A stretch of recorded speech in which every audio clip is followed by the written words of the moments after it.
ఏర్పరచుకొని నీతిమంతులుగా చేసి మనల్ని మహిమపరుచుతున్నాడు. హల్లెలూయా. మంచిది. ఈరోజు మరొక నూతనమైన వర్తమానంలోనికి మనం వెళ్దాం.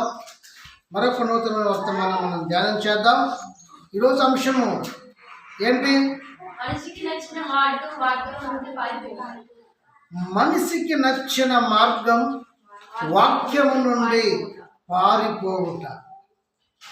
అవునండి, మనిషి ఒక మార్గాన్ని ఎంచుకున్నాడు. మనిషికి నచ్చిన మార్గాన్ని ఎంచుకున్నాడు. వాక్యము నుండి పారిపోవటం అంటే దేవుని మాట నుండి తప్పిపోవుట, దేవుని వాక్కు నుండి పారిపోవుట, దేవుని సన్నిధి నుండి వేరవుట. హల్లెలూయా. నా ప్రియమైన దైవ పిల్లలారా, దేవుని యొక్క ప్రజలారా, ఈ ఉదయకాల సమయం దేవుడు నిన్ను ఈ వాక్యం ద్వారా దర్శించుతున్నాడు. మనిషి ఏం చేస్తున్నాడు? నచ్చిన మార్గాన్ని ఎంచుకున్నాడు. మనిషి ఏం చేస్తున్నాడు? తనకు నచ్చిన మార్గాన్ని ఎంచుకున్నాడు. అయితే దేవుడు కూడా ఒక మార్గాన్ని ఎంచుకున్నాడు. దేవుడు ఏ మార్గాన్ని ఎంచుకున్నాడంటే, లోకమందు ఉన్నటువంటి పాపములో ఉన్నటువంటి వారిని పరిశుద్ధులుగా చేయాలని దేవుడు ఆయన మార్గాన్ని ఎంచుకున్నాడు. అయితే ఈరోజు నేను చెప్పదలసిన మాట ఏంటంటే, ఈరోజు దేవుడు మీతో మాట్లాడవలసినటువంటి మాట ఏంటంటే, ఆది మొదలుకొని ఈరోజు వరకు కూడా తన ప్రజల మధ్య దేవుని వాక్యాన్ని ఉంచాలన్నదే దేవుని యొక్క ఉద్దేశం. సంఘములోను, సహవాసములోను, సమాజములోను ఇద్దరు ముగ్గురు ఆయన నామమున కూడిన చోట దేవుని వాక్కు ఉంచాలన్నదే ఆయన ఉద్దేశం. దేవుడు ఈ సృష్టిని సృష్టించి భూమిని, ఆకాశమును, చంద్రుడిని, నక్షత్రములను, ఫలములిచ్చు చెట్లను, భూజంతువులను, ప్రాణులను, పాకు పురుగులను అన్నిటిని కూడా ఆయన సృష్టించి వాటి ధర్మముల చొప్పున వాటి పనులు వాటికి అప్పగించాడు. అవి ప్రతిరోజు వాటి ధర్మం తప్పకుండా, మరి వాటి యొక్క నియమాలు తప్పకుండా సూర్యుడు ఏమిస్తున్నాడు? వెలుగునిస్తున్నాడు, ప్రకాశిస్తున్నాడు. సూర్యుని పని సూర్యుడు చేస్తున్నాడు, చంద్రుడి పని చంద్రుడు చేస్తున్నాడు, నక్షత్రముల పని నక్షత్రములు చేస్తున్నాయి, భూమి పని చేస్తుంది, మేఘముల పనులు చేస్తున్నాయి. హల్లెలూయా. నా ప్రియమైన దైవ పిల్లలారా, దేవుని యొక్క ప్రజలారా, పశువులు, పక్షులు వాటి పని అవి చేస్తున్నాయి. అయితే అవి తప్పు చేసినా, అవి పొరపాటు చేసినా దేవుడు వాటిని ఉద్దేశించి ఈరోజు వరకు కూడా ఏమాత్రం బాధపడాలి. ఎందుకంటే ఆయన నోటి మాట చేత వాటిని చేశారు. ఆయన శాసించుడి చేత అవి జరిగినాయి. ఆయన శాసించుడి చేత అవి నిలిచినాయి. కాబట్టి చెట్లు ఫలాలను ఇస్తున్నాయి, చీకటినిస్తుంది, వెలుగునిస్తుంది. అవునా కాదా? జరుగుతుంది. జంతువులు పని చేసుకుంటూ పోతున్నాయి, వాతావరణం పని చేసుకుంటూ పోతా ఉంది. కానీ దేవుడు ఆది నుంచి కూడా ఆయన అన్నిటిని కూడా సృష్టించి మనిషిని ఆ నోటితో శాసించలేదండి. ఆయన చేతులతో మనిషిని సృజించాడు. ఆయన చేతులతో మనిషిని తన పోలిక చొప్పున రూపంలోకి తీసుకొని వచ్చాడు. వింటున్నారా? హల్లెలూయా.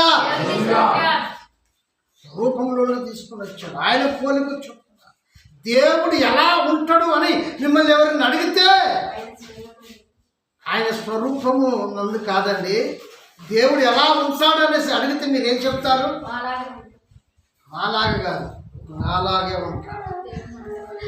అంటే నాలాగంటే మా అయ్యగారిలాగా ఉంటాడని చెప్పమాకండి, నీలాగానే ఉంటాడని చెప్పండి. నువ్వుగా చెప్పుకో. మనలాగా ఎవరు దేవుడు పోలిక చొప్పున మనిషిని చేశాడు కాబట్టి మనం ఇప్పుడు ఎవరు పోలిక?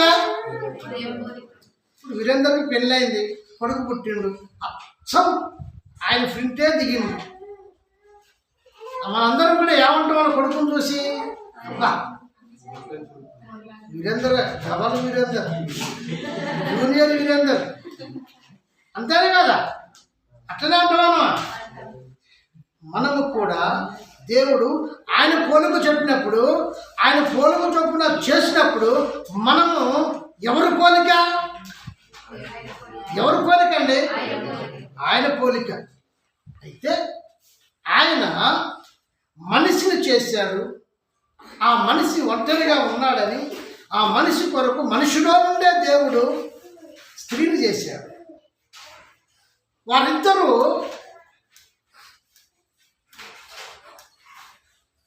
అపవిత్రతకు దగ్గరగా ఉండకుండా,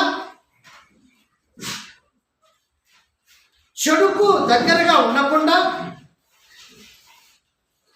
చెడు వ్యసనాలు వాళ్ళలోనికి రాకుండా ఉండులాగన దేవుడు ప్రతిరోజు వారిని ఏదోను తోటలో కలుసుకుంటూ ఆయన ప్రతిరోజు మాట్లాడుతున్నాడు. లోకమందంతటా కూడా ఏదోను తోట లేదు. లోకములో ఒక భాగాన్ని దేవుడు ఎంచుకొని, ఒక స్థలాన్ని ఎంచుకొని ఆ స్థలానికి కంచె వేసి ఆ స్థలములో అవ్వ ఆదామును పెట్టాడు. లోకమందంతటా ఆయన సృష్టి వ్యాప్తి చెందింది, కానీ అవ్వ ఆదాములు మాత్రం ఏదోను తోటలో ఉన్నారు. అది ఒక ప్రత్యేకమైనటువంటి స్థలం. ఒక మాటలో చెప్పాలంటే ఒక అతిథి గృహం. అతిథిని మనం ఆహ్వానించుకుంటే మనతో పాటు జనరల్గా మన మధ్యలో ఉంచుతామా? ఉంచాం. ఖమ్మంలో అతిథి వాటర్లో ఉంచుతాం, అవునా కాదా? ఎందుకంటే వారు అతిథులు. ఆయన మన మధ్యలోకి వస్తే, గొప్పవారు మన మధ్యలోనికి వస్తే, పేరు ప్రఖ్యాతులు ఉన్నవారు మన మధ్యలోనికి వస్తే ఇష్టవారమైన ప్రజలు ఆయన చూడటానికి వచ్చి మీద పడిపోతూ ఉంటారు. కాబట్టి ఆయన టైంకి వస్తారు. అందరూ కళ్ళు మూసుకోండి, ప్రార్థన చేసుకుందాం అనే లోపు అందరూ కళ్ళు మూసుకుంటారు. అయ్యగారు మాయమైపోతాడు, మళ్ళీ అతిథి వాటిలోకి వెళ్ళిపోతాడు. అప్పుడు స్థానికంగా ఉన్న అయ్యగారు మాత్రమే అక్కడ ఉంటాడు, అవునా కాదా?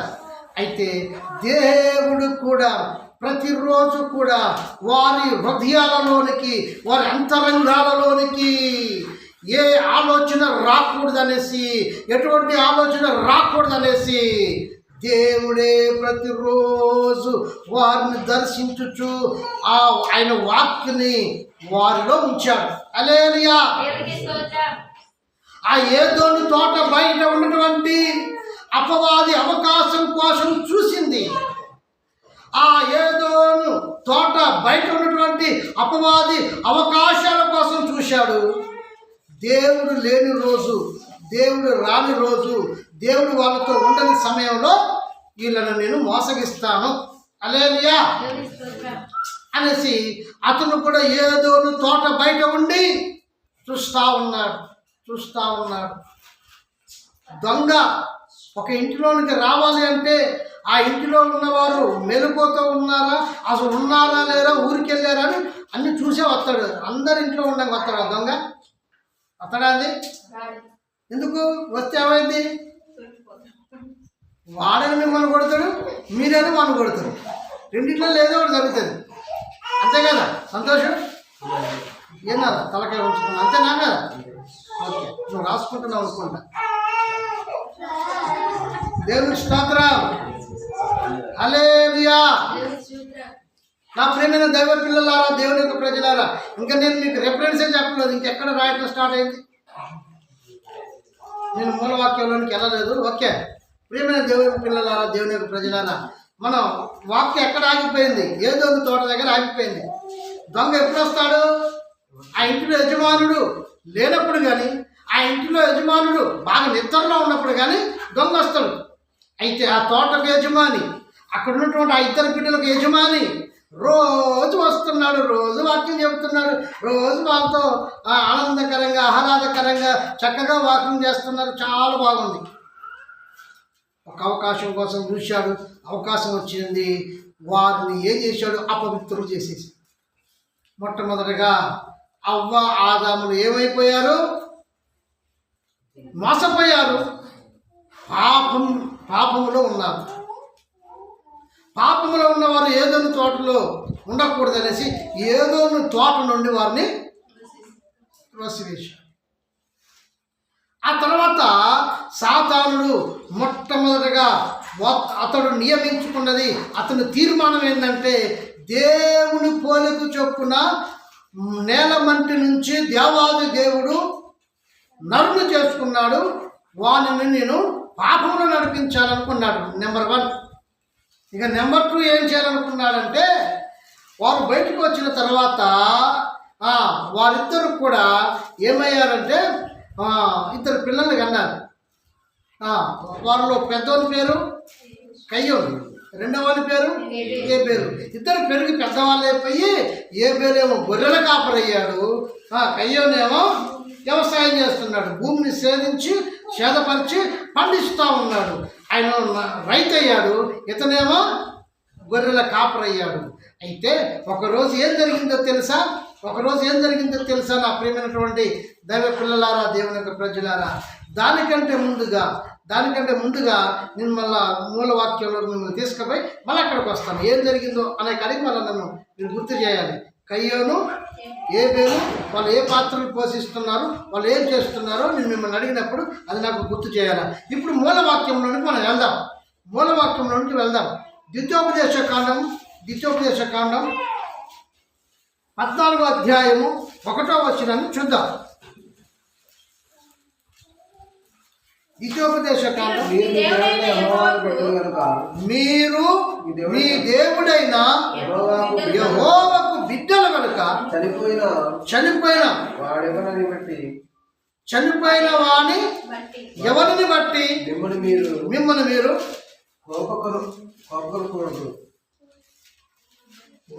కోసుకొనకూడదు. మీ కనుబొమ్మల మధ్య చాలు ఇక్కడ ఏంటంటే చెప్తాను. మీరు నా పిల్లలు, ఆయన గుర్తు చేస్తున్నాడు. ఇప్పుడు ఎవరి పిల్లలు? నేను ప్రారంభంలో ఏం చెప్పాను? మనం ఎవరి పోలిక? మన తండ్రి ఎవరు? కోసుకొనకూడదని ఉంది అక్కడ. హల్లెలూయా, దేవునికి స్తోత్రం. హల్లెలూయా. నా ప్రియ దైవ పిల్లలారా, దేవుని యొక్క ప్రజలారా, మరి మనం ప్రారంభంలో మనం మాట్లాడుకున్న మాట మనం ఎవరి పోలిక? మన తండ్రి పోలిక. మన తండ్రి ఎవరు? దేవుడు. అవునా కదా? ఆ తండ్రి గుర్తు చేస్తున్నాడు, మీరు యెహోవాకు బిడ్డలు. అయితే ఈ భూమి మీద మనుషులు ఏం చేస్తున్నారు తెలుసా? భర్త చనిపోతే, కొడుకు చనిపోయినా, భార్య చనిపోయినా, ఎవరైనా చనిపోయినా గుండెలు బాదుకొని గుండు గుయించుకుంటాను. అవునా కాదు? అది చేసుకోమాకండి అంటున్నాను. అక్కడ అదే ఉంది. కొంతమంది కనుబొమ్మలు తీసేసుకుంటారు, కొంతమంది మీసాలు తీసేసుకుంటారు, కొంతమంది గుండు కొట్టించుకుంటా ఉంటారు. అవన్నీ చేసుకోమాకండి. మీరు నా పిల్లలు, నేను మీకు తండ్రిని, మీరు నాకు పిల్లలు. అదే అంటున్నాడు కదా. మరల చదవండి.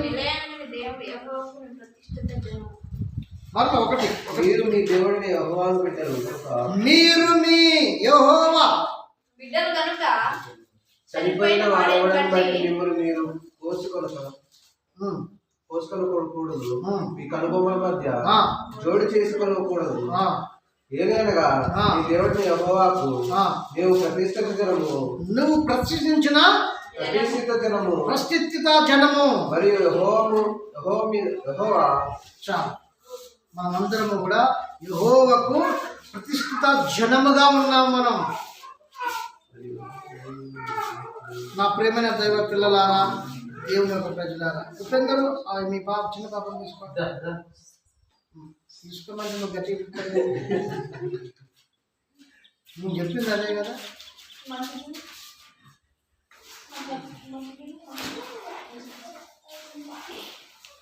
హల్లెలూయా. దేవుని నామానికి మహిమ కలుగును గాక. మంచిది. మనం ఎవరి పిల్లలము? దేవుని పిల్లలం. అయితే మొట్టమొదటగా ఆదాము అవ్వను చెడగొట్టాలని అపవాది ఏం చేశాడండి? ఏం చేశాడు? అవకాశం కోసం చూసి వారిని పాపంలోనికి తీసుకెళ్ళాడు. ఇక రెండవదిగా అతను ఏం చేయబోతున్నాడంటే మరెన్నడూ కూడా భూమి మీద లేనిది చేయాలనేసి ఏం చేశాడంటే ఒక కోపాన్ని తీసుకొచ్చాడు అపవాది. కోపాన్ని ఇప్పుడు వారిద్దరు అన్నదమ్ములు వేరువేరుగా ఏం చేస్తున్నారు? ఒకడేమో వ్యవసాయం చేస్తున్నాడు, ఒకడేమో గొర్రెల కాపరిగా ఉన్నారు. అయితే కయ్యోను ఏం చేశాడంటే దేవునికి అర్పణ తీసుకెళ్ళాడు. తాను పండించిన పంట నుండి దేవుని మహాకృపను బట్టి నేను ఈ భూమిని చేదపరిచి పంటను నేను పొందుకున్నాను కాబట్టి నా దేవునికి నేను ఇవ్వాలి అనేసి హృదయపూర్వకంగా ప్రేమపూర్వకంగా ఏం తీసుకుని వెళ్ళాడు? ధాన్యాన్ని తీసుకుని వెళ్ళాడు. కూరగాయలు అవి ఇవి ఏం పండించినవన్నీ దేవుని ముందు పెట్టి దేవుని కృతజ్ఞతలు చెప్పాడు. అది చూసిన తమ్ముడు నాకు కూడా ఏం తక్కువ ఉంది, దేవుడు ఇష్టారమైన మందం నాకు ఇచ్చాడు అనేసి ఆయన కూడా ఏం చేశాడంటే దేవునికి అర్పణ తీసుకొచ్చాడు. ఎలాంటి అర్పణ తీసుకొచ్చాడో తెలుసా? శ్రేష్టమైన మందలో పుట్టినటువంటి తొలుసూడి పిల్లల్ని తీసుకుని వచ్చాడు. తొలుసూడి పిల్లల్ని తీసుకొచ్చి ఏం చేశాడు? దేవునికి అర్పణగా ఇచ్చాడు. హల్లెలూయా.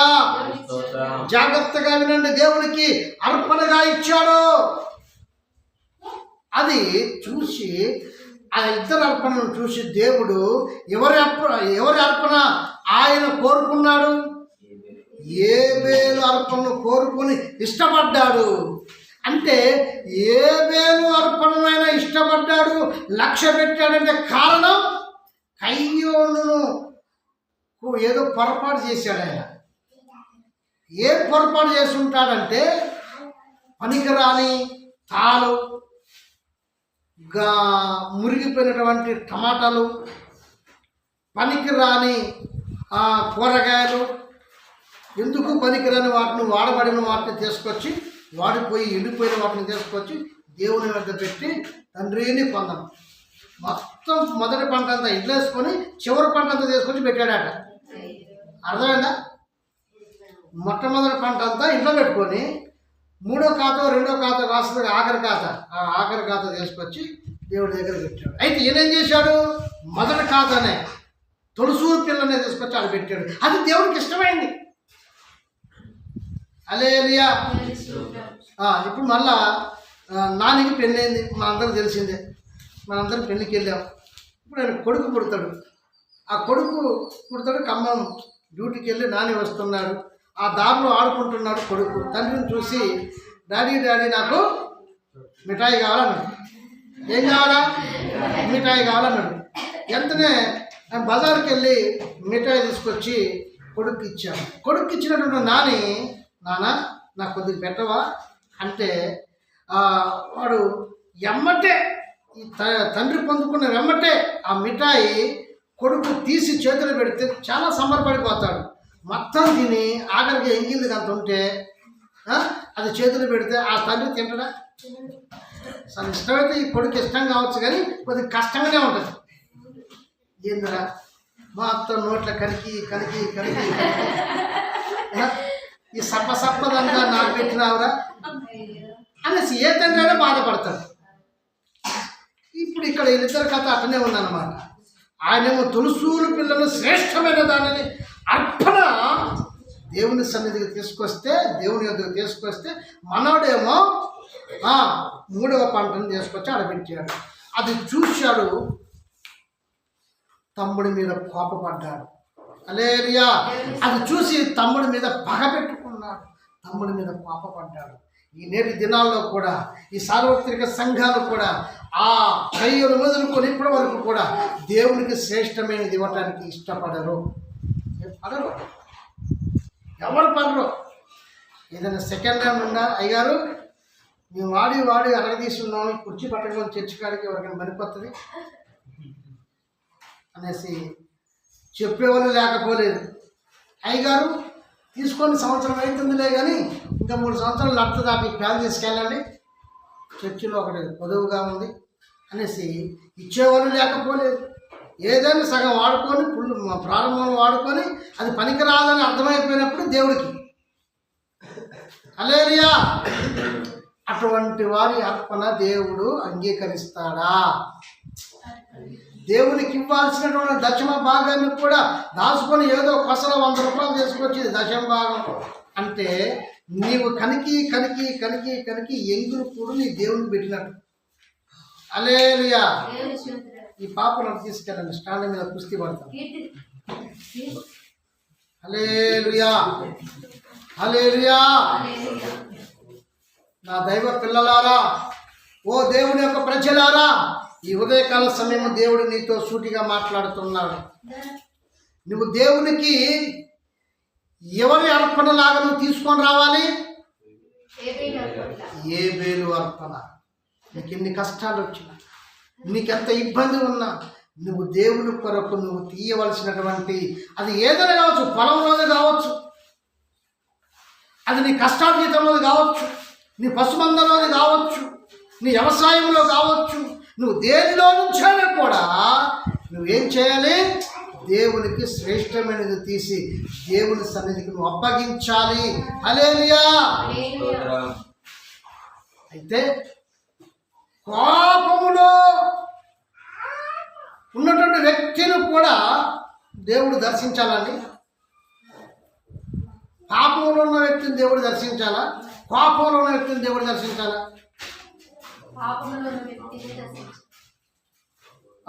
కృప, మన దైవ కృప చెప్పింది.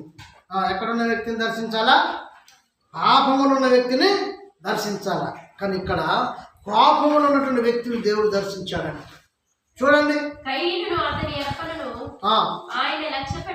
లక్ష్య పెట్టలేదు కాబట్టి కయ్యను మిక్కిలి కోపం వచ్చి చాలండి అమ్మా. చూశారా? 4వ అధ్యాయంలోనే కదా ఈ మాట ఉంది. ఈ 4వ అధ్యాయంలో బాగా కోపం వచ్చి కయ్యోను ఏం పుచ్చుకున్నాడా? కోపం పుచ్చుకున్నాడు. మిమ్మల్ని అడుగుతున్నాను, కోపం వచ్చిన వాళ్ళు మాకు ఎట్లుంటుంది? ఎట్లుంటుంది? సీరియస్ కాదండి, అసలు ఎట్లుంటుంది చెప్పండి. సీరియస్గా కోపం వచ్చిన వాళ్ళు మాకు సీరియస్గా ఉంటుంది, కానీ ఎట్లుంటుంది చెప్పండి? చిన్నగా అయిపోయింది. నవ్వేటోళ్ళు మాకు ఎట్లా ఉంటుంది? ఈ బుక్కలను సైడ్ చేసి మనల్ని బయటికి వెళ్ళి హల్లెలూయా దేవుని స్తోత్రం ఇక నవ్వుతా ఉంటారు అన్నమాట. అదే కోపంలో ఉన్న వాళ్ళు చూస్తే మనకు అర్థమైపోద్ది, కోపంలో ఉన్నది, కోపంలో ఉన్నాడు అని అర్థమైపోద్ది. నవ్వేటోళ్ళ మొఖం ఎట్లా ఉంటుంది? ఈ బుగ్గలని కొద్దిగా ఉబ్బి పళ్ళు బయటకు వచ్చి ఇక నవ్వుతూ ఉంటారు, అర్థమైపోద్ది. నిద్రలో ఉన్న ముఖం కూడా అర్థమైపోద్ది. వాళ్ళు ఏం చేస్తారు? కళ్ళు మూసుకొని నిద్రపోతా ఉంటారు. వాళ్ళు నిద్రపోతారని అర్థమైపోద్ది. అవునా కదా? దేవునికి స్తోత్రం. నా ప్రియమైనటువంటి దైవ పిల్లలారా, దేవుని యొక్క ప్రజలారా, మనవుడు ఏం చేసుకున్నాడట? మిక్కిలి కోపపడి తన ముఖాన్ని చిన్నపుచ్చుకున్నాడు. అక్కడ చెబుతుంది, కోపంగా ఉన్న వాళ్ళ ముఖం ఏమైపోద్ది అంటే చిన్నగా అయిపోద్ది. గంభీరంగా ఉన్నటువంటి ముఖం, పులిలాగా ఉన్న ముఖం పిల్లిలాగా అయిపోద్ది. ఒక మాటలో చెప్పాలంటే మొన్నంటే ఒకడు తాగి అర్థం కాక వాడు తాగిన మైకంలో ఉండి పులి ఎదురు వస్తే పిల్లి అనుకొని వాడు మందు కాపించాడు, బీరు సీసా. పోయిన ఆదివారం కూడా నేను గుర్తు చేసింది నేను. హల్లెలూయా. ఇంకా వాడు దేవుడు కృప వాడికి ఉంది కాబట్టి అది కూడా మందు తాగి మేలకొండ వెళ్ళిపోయింది అంటే వాడు జోలికి రాలే. హల్లెలూయా. ఓకే, మంచిది. వాక్యంలోనికి వస్తున్నాను. నా ప్రియమైనటువంటి దేవ పిల్లలారా, దేవునికి ప్రజలారా, 4:6 చూడండి. యెహోవా ఎవరన్నా నన్ను కన్ఫ్యూజ్ చేయమాకండి. యెహోవా కయ్యోనుతో నీకు కోపమేలా అంతే చాలిగా. కయ్యోను నీకు కోపం ఎందుకయ్యా? నీకు కోపం ఎందుకు? నువ్వు తెచ్చినావు కాదు, ఆయన తెచ్చిండు. నేను నీది స్వీకరించాను, నేను ఆయన్ని స్వీకరించాను. కాకపోతే ఆయన శ్రేష్టమైనది నువ్వు అరిగిపోయినా కరిగిపోయినా తెచ్చినావు. అంతే, నీది పొందుకున్నా ఆయన్ని పొందుకున్నా. నీకు కోపమేలా? కోపమేలా? ఆ కోపం ఎంత దూరం పోయిందో తెలుసా? తన తమ్ముడిని హత్య చేసేంత వరకు పోయిందండి. ఆ కోపం ఎంత దూరం పోయింది? హత్య చేసేంత వరకు పోయింది. నెక్స్ట్ ఏమైందో తెలుసా? నెంబర్ 1, ఏదోను తోటలో పాపం ప్రారంభమైంది. బయటకు తోలివేయబడిన తర్వాత కోపం వచ్చింది. కోపంతో పాటు ఏం జరిగింది? హత్య. హత్య అనుకోని జరిగిద్దా, అనుకోకుండా జరిగిద్దా? హత్య యాక్సిడెంట్ అది అనుకోకుండా జరిగింది. హత్య జరిగింది అంటే మీరు ఆ పోలీసులు ఇచ్చినటువంటి ఆ రిపోర్ట్ చూడండి. ఒక పేపర్లో మనం చూసినట్టయితే, ఒక్క నిమిషం మీరు మాట్లాడబాకండి, వినండి. ఒకసారి ఒక హత్య జరిగిందంటే మనం దాని న్యూస్ మనం చూస్తాం. అంతా చూసిన తర్వాత గుర్తు తెలియని వ్యక్తి ఇక్కడ మర్డర్ చేయబడ్డాడు, పోలీసులు దర్యాప్తు చేస్తున్నారు అంటారు. ఏం చేస్తున్నారు? దాన్ని ఇంగ్లీష్లో ఏమంటారు? ఇన్వెస్టిగేషన్ అంటారు. అంతే కదా. దేవుడి నామానికి మహిమ కలుగును గాక. దర్యాప్తు చేస్తున్నారు అంటాం. ఏంటి దర్యాప్తు అంటే అర్థమైందో తెలుసా? ఈ అర్థమైంది తెలుసా? దర్యాప్తు అంటే అర్థమైంది. ఎట్లా జరిగింది? ఎన్ని రోజుల నుంచి అనుకుంటున్నారు? అసలు ఏంది కథ? ఈ కథ ఎక్కడుంది అనేసి కథలోనికి వెళ్తారు. ఎక్కడ ప్రారంభమైంది? ఎక్కడ ప్రారంభమైందో తెలుసా? తన తమ్మును చంపాలని దేవుడు ఏబేలు అర్పణను లక్ష్య పెట్టిన రోజున కోపం వచ్చిందే, ఆ రోజు ప్రారంభమైన తమ్ముడే. వాడు నా ముందు లేకుండా ఉండేది ఉంటే అంతా నాకే ఉండేది కదా, దేవుని యొక్క ప్రశంసలు కూడా నా మీదనే ఉంటాయి కదా అనుకున్నాడు. చూచి చూచి చూచి కోపం ఎప్పుడు దాకా అతను చంపేంత వరకు కోపం, క్రోధం. హల్లెలూయా. నా ప్రియమైనటువంటి దైవ పిల్లలారా, దేవుని యొక్క ప్రజలారా, చూస్తున్నారా ఎంత దూరం పోయిందంటే కోపం మనిషిని ప్రాణం తీసేంత మటుకు పోయింది. మొట్టమొదటి హత్య కయ్యోను యోబును చంపడం జరిగింది.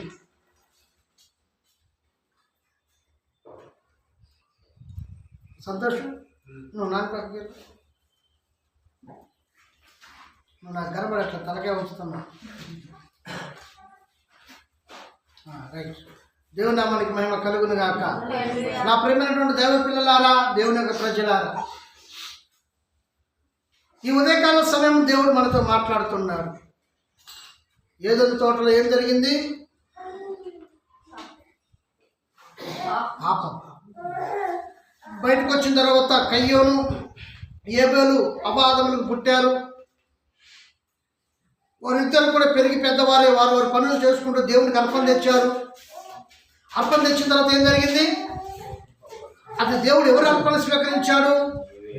ఏబేలు అర్పణ స్వీకరించడం వలన కయ్యోనుకు కోపం వచ్చి, హల్లెలూయా, దర్యాప్తులో కూడా ఒక మర్డర్ చేయబడదంటే ఏదో ఉంది ఇద్దరి మధ్య. ఎప్పటి నుంచో కనపడని ఆత్మీయ యుద్ధం జరుగుతుంది, పోరాటం జరుగుతుంది. ఒక ప్లాన్ ఎలా చంపాలి? అన్నంలో మందు పెట్టి చంపాలా? ఇది ఒక ప్లానింగ్. ఒక్కరోజు చేస్తే బాగుంటుందా, వారం రోజులు చంపితే బాగుంటుందా? ప్లానింగ్. హల్లెలూయా. లేకపోతే హనీమూన్కి తీసుకెళ్లి సముద్రంలో నెట్టేస్తే బాగుంటుందా? ఇది ఒక ప్లానింగ్. హల్లెలూయా. ఇలా రకరకాల ప్లానింగ్లు ఉంటాయి. గెట్ల కాడ పంచాయతీ వస్తుంది, ఏదో ఒకటి చేసి తీసేయాలి. ఇది ఒక ప్లానింగ్. ఇట్లా ఏదో ఒక ప్లాన్ ఉంటుంది. అలాగనే ఆ రోజు అట్లనే ప్లాన్ ఎవరు చేశారు? కయ్యోను చేసి అవకాశం కోసం చూసి తన తమ్ముడిని చంపేశాడు. ఏబేలు ప్లేస్లో సేతు పుట్టాడు. హల్లెలూయా. సేతు పుట్టాడు. సేతు పుట్టిన తర్వాత అతని యొక్క ద్వారా ఏం జరిగిందంటే మనుషులు విస్తరించడం ప్రారంభించారుగా. అర్థమైందా? ఏదైనా తోటలో ఏం చెప్పాడు అబాధములకు, ఇగో మీరు ఫలించాలి, భూమిని నిందించాలి అని చెప్పిండు. ఏం చేయాలి? ఫలించాలి, భూమిని నిందించాలి అని చెప్పిండు. అయితే దేవుడు ఉద్దేశం ఏంటి? ఆదాము అవ్వ ద్వారానే పిల్లల్ని కనాలి, అంతే కదా? వాళ్ళ పిల్లలు వాళ్ళ భార్యల ద్వారానే పిల్లల్ని కనాలి, అంతే కదా? సేతు నుండి సంతానం అభివృద్ధిలోకి వచ్చిన తర్వాత మనుషులంతా పాడైపోయారట. మనుషులంతా ఏమైపోయారట? పాడైపోయారట, పాపంలో ఉన్నారట. అది దేవుడు చూసి మనిషిని చేసినందుకు ఆయన మనసు నొచ్చుకున్నాడట, సంతాపం నొందాడట, బాధపడుతున్నాడట. ఎందుకో తెలుసా? 6వ అధ్యాయానికి వచ్చేసరికి దేవుడు బాధపడుతున్నాడు. మొదట వచ్చిన నరులు భూమి మీద విస్తరింపను ఆరంభించిన తర్వాత కుమార్తెలు వారికి పుట్టినప్పుడు దేవుడు కుమారులు నరుల కుమారులతో చక్కని వారిని చూసి వారందరికీ తమకు మనసుకు నచ్చిన స్త్రీలను వివాహం చేసుకొని అప్పుడు యెహోవా చూడండి, అప్పుడు నా ఆత్మ ఎల్లప్పుడు నరులతో వాదించదు, ఇక నేను వీరిని చంపేస్తాను ఇక అనేసి. అప్పుడు ఆయన మరలా ఒక మాట అండి, ఆడ ఏం పాపం జరిగిందో చెప్పనా? ఆడ జరిగిన పాపం ఏంటంటే అక్రమం జరిగింది. రెండోది పురుషులు పాపం చేసుకుంటున్నారు. మూడోది పొరుగువారు భార్యను ఆశించుతున్నారు. నాలుగోది మనసుకు నచ్చినటువంటి పాపాన్ని వారు చేసుకుంటా ఉన్నారు. చూడండి ఎంత పాపం జరిగిందంటే నరుల కుమార్తెలు చక్కని వారిని చూసి దేవుని కుమారులు వారి మనసుకు నచ్చిన స్త్రీలను వివాహం ఆడి పిల్లలను కానీ మొత్తం విస్తరించారంట. కానీ అది దేవుడికి నచ్చలే. చాలా బాధపడ్డాడు. ఒక మాట నేను అడుగుతున్నాను, నిజంగా దేవుడి ఉద్దేశం ఈ భూమి మీద మనుషుల చేత ఎక్కువగా మనుషులను విస్తరింప చేయాలి అనుకుంటే ఆదాముకున్నటువంటి మొత్తం మనిషికి పక్కటెముకలు ఎన్ని ఉంటాయండి? ఇటుపక్క పక్కటెముకలు ఎన్ని ఉంటాయి? మీరు చదువుకున్నారుగా.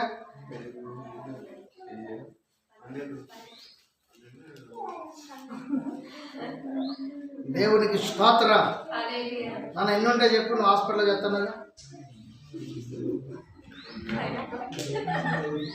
డాక్టర్లు ఆపరేషన్ చేసినప్పుడు ఎముకలను లెక్క పెట్టినవా?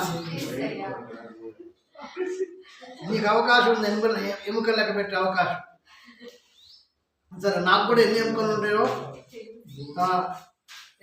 ఉంటాయో నాకు కూడా అంత ఆలోచన లేదు. దేవుని నామానికి మహిమ కలుగును గాక. సరే, ట్రై చేయండి. మీరు తెలిస్తే మీరు చెప్పండి, మనకు అది ఇంపార్టెంట్. అది హల్లెలూయా.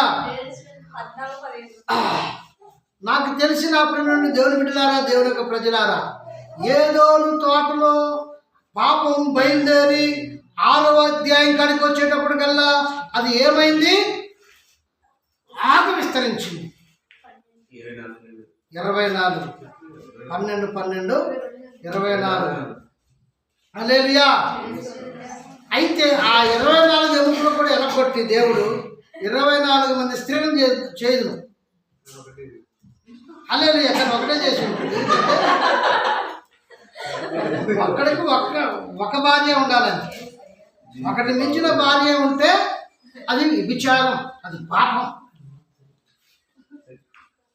కాన్సెప్ట్ అర్థమైందా? దేవుడి ఉద్దేశం ప్రారంభంలో ఎముకలను ఎరగొట్టలే, 24 ఎముకలు ఎరగొట్టలే, ఒకటే ఎరగొట్టిండు.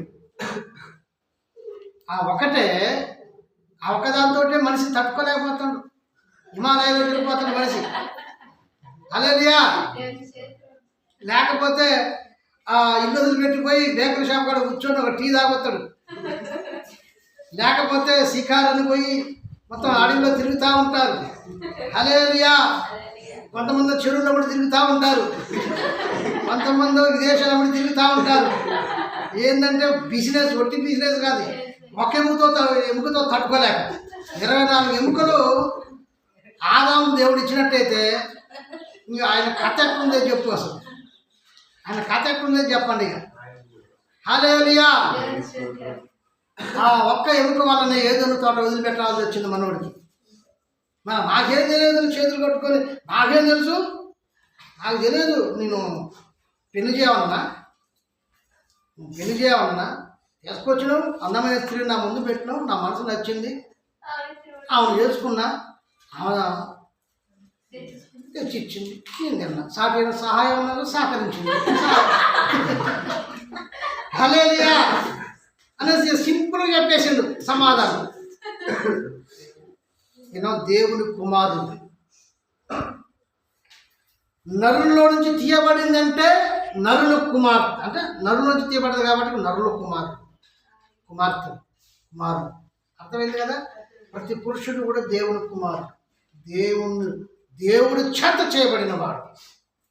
అంటే మొట్టమొదటిగా నేను చెప్పదలసిన మాట ఏంటంటే ఆదాము దేవుని కుమారుడు. ఆ దేవుని కుమారుడు ద్వారా కుమారులు పుట్టారు.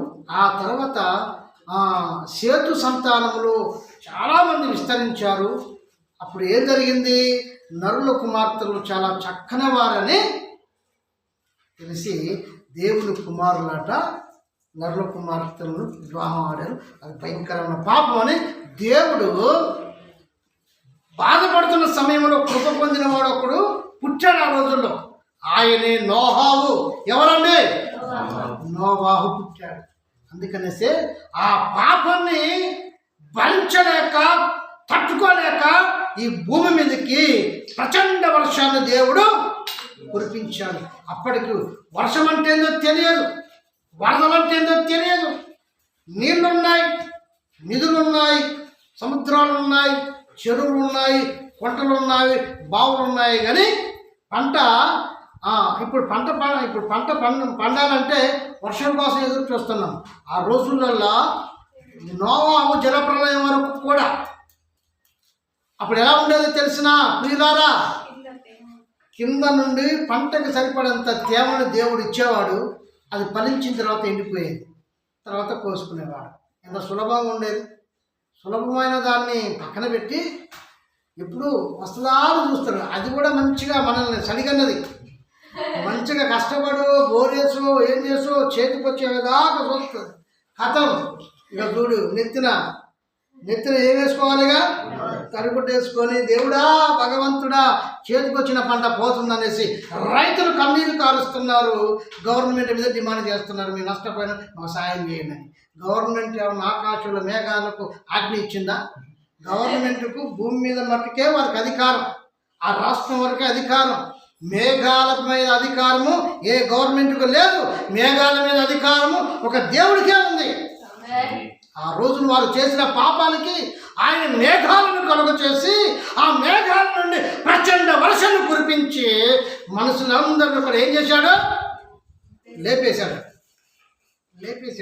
మామూలు ప్లానింగ్ కాదు దేవుడిది. ఆ ప్లానింగ్ నుంచి రక్షింపబడది ఒకే ఒక కుటుంబం, అది నోవాహు కుటుంబం. ఆ నోవాహు 100 సంవత్సరాలు వాడని చేశాడట. అసలు ఆయన ఓపిక చూడండి అండి. మందిరాన్ని దర్శించి రావయ్యా అంటే ఆదివారం నుంచి మన ఆదివారం దాకా మందిరానికి వెళ్ళాం. 100 సంవత్సరాలు కట్టాడట, నిర్మించాడట. ఏందది? వాడ. 100 సంవత్సరాలు అందరికి సువార్త చెప్పాడట. పిచ్చోడ, నీకేం పని లేక నీ కుటుంబాన్ని వేసుకుని ఏదో చెట్లు గుట్టలు ఎక్కి అంత కర్రా కొట్టి ఏదో అందమైనటువంటి నిర్మాణం చేస్తున్నావు నువ్వు. వర్షం ఏంట్రా, అసలు ఏమైనా ఉందారా, ఎక్కడైనా ఉందా వర్షం అనేసి ఎగతాళి చేస్తున్నారట. ఎవరిని? నోవాహుతో దేవుడు మాట్లాడుతున్నాడు. ఆ వాక్కు ఏదను తోటలో అబాదముల దగ్గరికి వచ్చింది, మీరు మోసపోకండి అని. రెండవదిగా కయ్యూరు దగ్గరికి వచ్చింది, నీకు కోపం ఎలా అని. కోపం వచ్చినందుకు దేవుడే కయ్యూరుని దర్శించాల్సి వచ్చింది.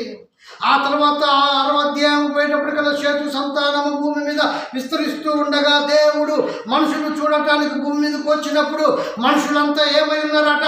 పాపముతో ఉన్నారట. అది చూసిన దేవుడు భూమి మీద ఉన్నటువంటి మనుషులందరినీ కూడా తుడిచిపెట్టాలనుకున్నాడు. కానీ కృప పొందిన వాడు ఒకడు దొరికాడట, ఆయనే నోవాహు. నోవాహుతో దేవుడు మరలా మాట్లాడుతున్నాడు, ఈ ప్రజల రక్షణలోకి రావాలంటే నోవాహు నువ్వు ఒక ఓడను తయారు చేయి. నీ మాట విని ఎవరైతే వస్తారో వారు రక్షింపబడతారు. నోవాహు మాట విన్నది తన భార్య, నోవాహు మాట విన్నది తన పిల్లలు, నోవాహు మాట విన్నది ఎవరంటే తన కోడళ్ళు మాత్రమే. మొత్తం 7 విన్నారు. ఒక్కడు వాక్యం చెబితే 7 విన్నారు. ఇది ఒక నోవాహు వాడ. ఈ వాడకి అందరూ వచ్చారు. అవకాశం ఉంది,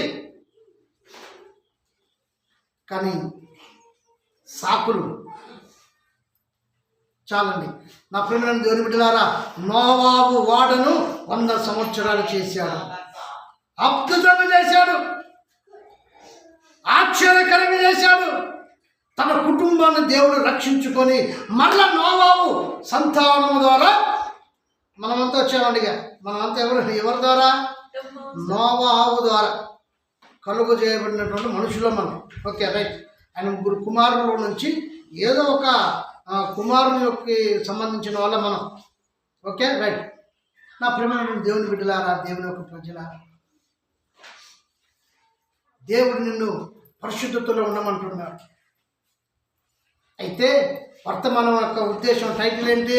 మనిషికి నచ్చిన మార్గాన్ని ఎంచుకొని వాక్యము నుండి పారిపోతున్నారు. ఈరోజు మనుషులంతా కూడా దేవుని వాక్యం నుండి పారిపోతున్నారు. చూడండి ఇర్మియా గ్రంథం, చూడండి ఇర్మియా గ్రంథం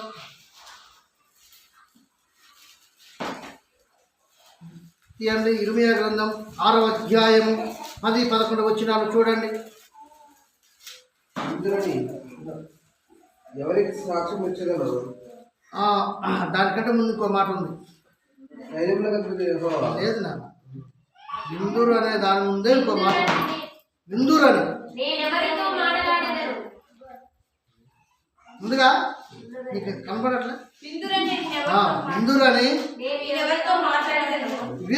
నేను ఎవరితో మాట్లాడేది, ఎవరికి సాక్ష్యం ఇచ్చేది? వారు వినుటకు తమ మనసు సిద్ధపరచుకున్నారు గనుక వినలేకపోయింది. ఇదిగో వారు యెహోవా వాక్యమందు సంతోషము లేని వారు తృణీకరింతురు.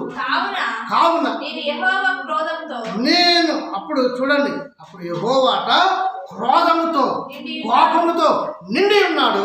దానిని అణుచుకొని నేను విసికి ఉన్నాను.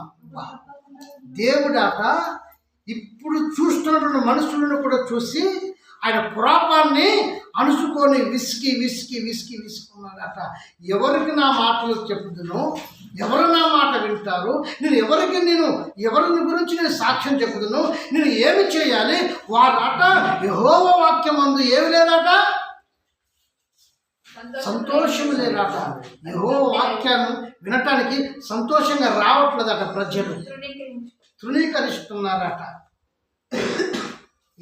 దేవుని వాక్యం వినడానికి ఎంతమంది హృదయపూర్వకంగా చెప్పండి అండి. దేవుని వాక్యం అంటే నాకు ప్రాణం, నాకు ఇష్టం అని చెప్పేటోళ్ళు ఎంతమంది చెప్పండి?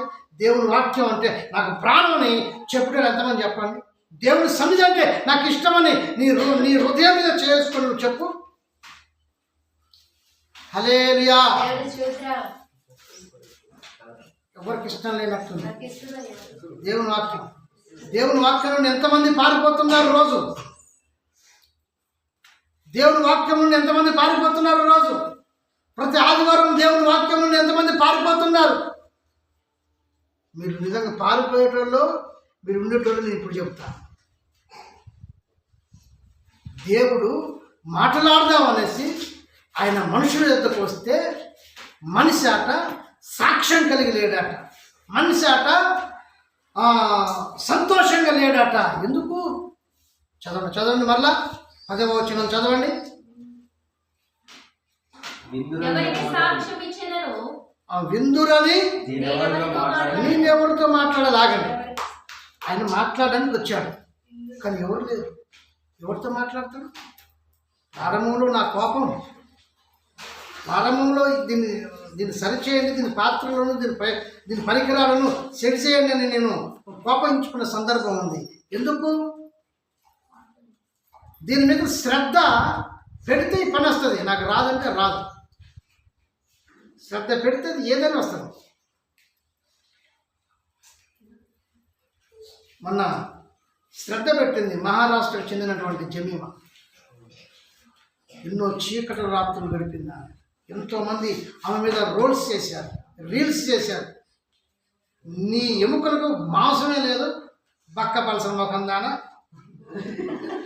అవునండి, నమ్మకండి. అవును, తిట్టారు, అరిచారు. ఏ నోరైతే అరిచిందో, ఏ నోరైతే నిందించిందో, ఆ నోరు ఏం చేసిందో తెలుసా? హర్షించి చప్పట్లు కొట్టింది పోయిన నెలలో. ఎందుకో తెలుసా? ప్రపంచంలో మరి మన భారతదేశానికి ఎప్పుడు కూడా మరి మహిళా క్రీడాకారులకు వరల్డ్ కప్పు రాలే. ఆ వరల్డ్ కప్పు మన భారతదేశానికి ఘనత తేవటానికి ఆమె ప్రాణాన్ని ఫలంగా పెట్టి దేవుని వాక్యాన్ని చదువుకున్నది. ఆ రోజు దేవుడి కీర్తన 30వ కీర్తన 5వ చరణం ద్వారా ఆమెతో మాట్లాడాడట. హల్లెలూయా. చూడండి, కీర్తన అదే ఆమె వాగ్దానం చేసుకొని ఆమె ఆ గ్రౌండ్లోనికి, ఆ ప్రాంగణంలోనికి, ఆ ఆట ఆడటానికి వెళ్ళింది. ఆయన కోపం నిమిషం మాత్రం ఉండదు. 30వ కీర్తన 5వ చరణం. ఆయన కోపం నిమిషం మాత్రం ఉండదు. ఆయన దయ ఆయుష్కాలంలోకి నిలిచింది. సాయంకాలమున ఏడుపు వచ్చి రాత్రి ఉండినను ఉదయం సంతోషము కలుగును. హల్లెలూయా. దేవుని నామానికి మహిమ కలుగును గాక.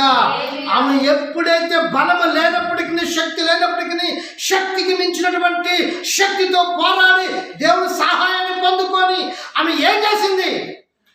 భారతదేశానికి ఆమె ఘనత తెచ్చిందని. నోళ్ళు మూయబడ్డాయి. అసూయ పడిన వారు ప్రశంసలు కురిపించారు. అద్భుతమైందో తెలుసా? ఎవరిని ఓడించింది? ఆస్ట్రేలియాను ఓడించింది. ఆస్ట్రేలియా ఈ జమీమాను హర్షించాయి. వాస్తవానికి అయితే రాంగ్గా మాట్లాడాలి, కానీ ఆ దేశమంతా కూడా జమీమాకు మరి ఏం చెప్పారు? ప్రశంసలు కురిపించారు, హర్షించారు. అందరూ కూడా ఆమెకు జేజేలు పలికారు. పరాయి ఆ దేశపు జమీమాకు. ఎందుకు తెలుసా? ఆమె ఏమన్నది? ప్రభును మయంపరిచింది అదే గ్రౌండ్లో. ఇది నా శక్తి చేత, నా బలము చేత కాదు, దేవుడు నన్ను బలపరిచాడు. ఇది దేవుడి సహాయం. ఉదయకాలం నేను వాగ్దానం చదువుకున్నాను. కీర్తన 30వ కీర్తన 5వ చరణంలో సాయంకాలమున ఏడుపు వచ్చినాను, అది రాత్రి ఉండి ఉదయమున నాకు సంతోషమును కలుగు చేయననేసి దేవుడు నాతో మాట్లాడాడు అనేసి చెప్పినప్పుడు ప్రపంచానికి ఆ వాక్యం. ఎందుకంటే ఆమె చాలా మర్మవంతంగా మాట్లాడింది, విస్తరించి చెప్పలేదు. ఒక్కొక్కడు నన్ను ఈ మాట్లాడినాడు, ఆ మాట్లాడనేసి ఆమె రివ్యూ మాట్లాడలే, వాక్యంతో మాట్లాడింది. దేవుడు నన్ను కనపరిచాడు. నాతో ఉన్నటువంటి టీం నాకు సపోర్ట్ చేసింది, నాకు నా తండ్రి సహకరించాడు. ఇది నా గెలుపు కాదు, ఇది నా దేశపు గెలుపు, నాకు దేవుడు సహాయం చేసిండు అనేసి దేవుని మహిమపరిచింది. అప్పుడు కొంతమంది అన్నారు కదా, ఆస్ట్రేలియా వాళ్ళు కూడా దేవుని బిడ్డలే కదా, మరి వాళ్ళు కూడా గెలవచ్చు అంటే గెలుపు వాటి వల్ల ఇద్దరు గెలవరు, ఎవరన్నా ఒక్కలే గెలుతారు. ఇద్దరు గెలుతారండి? ఇద్దరు గెలితే అది ఆట అంటారా? అసలు అది ప్రపంచానికి అది అర్థమైద్దా? పోటీ అనేది ఇద్దరి మధ్య ఉంటుంది. ఒక జట్టు ఓడిపోవాలో, ఒక జట్టు గెలవాలా. వాళ్ళు దేవుని పిల్లలైనా దెయ్యం పిల్లలైనా. ఏమ్మా అంతేనా? ఎవరైనా ఒక్కరు గెలుస్తారు. అంత మనకేంది ఇది లేనట్టు మాట్లాడకూడదు ఎవరైనా సరే. Okay, right. నేను ఏమంటున్నానండి ఇక్కడ, నాకు రాదు అంటే కుదరదు, పోరాడు, ప్రయత్నించు, గెలుస్తాం. గెలుపుని వెనకాలం నా ప్రేమ నుండి దేవుని బిడ్డలారా, దేవుని యొక్క ప్రజలారా, ఇక్కడ ఏమంటుండు ఆయన ఎవరు విందురని ఆయన రోజు మనుషుల దగ్గరికి వస్తున్నాడట. ఎవరు విందురు నేను మాట్లాడితే? రెండోది, ఎవరికి సాక్ష్యం ఇచ్చేదను? నేను ఎవరికి సాక్ష్యం చెప్పాలా? వారు వినుటకు తమ మనసు చాలు చాలు మనసు సిద్ధపరచుకునే మనుషులు ఈ భూమి మీద లేరు. ఇప్పుడు చెప్తున్నాను, ఇంటి దాకా నేను వాక్యం చెప్తా, కింద నుంచి శబ్దాలు వస్తాయి. ఏంటి చెప్పండి?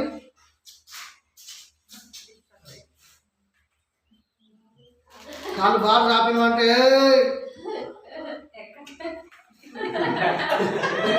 ఎక్కట్లే, నువ్వు దిగు అని కంటి చూపుతోటే ఆయన చెప్పాలని దైవజనుల్ని ఆయన అభిషేకించుకొని మాట్లాడుతున్నప్పుడు కంటి చూపుతోటే. లేకపోతే ఎన్నోసార్లు ఇక్కడ బలిపీఠం కట్టినప్పుడు ఇక్కడ కూర్చున్న అమ్మగారికి, అక్కడ కూర్చున్నటువంటి స్త్రీలు అమ్మగారికి ఇలా టైం చూపెట్టిన అయ్యగారికి చెప్పరాదు పక్కన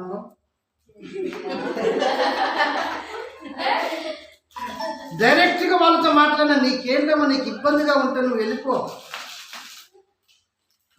నాకు అమ్మగారు చెప్పిన తర్వాత నేను విజిటింగ్స్కి వెళ్ళినప్పుడు, ఏమ్మా టైం గురించి మాట్లాడుతున్నావు, నువ్వు టైంకి వస్తున్నావా, వచ్చినా నీ టైం ఇంతే అనుకుంటే టైంకి వెళ్ళిపో, హల్లెలూయా అని మాట్లాడినటువంటి సందర్భాలు కూడా ఉన్నాయి. ఎందుకు ఈ మాట చెబుతున్నానంటే, అమ్మ ఆ పిల్లగాడు కాళ్ళు ఎడలిపోయిన చూపు,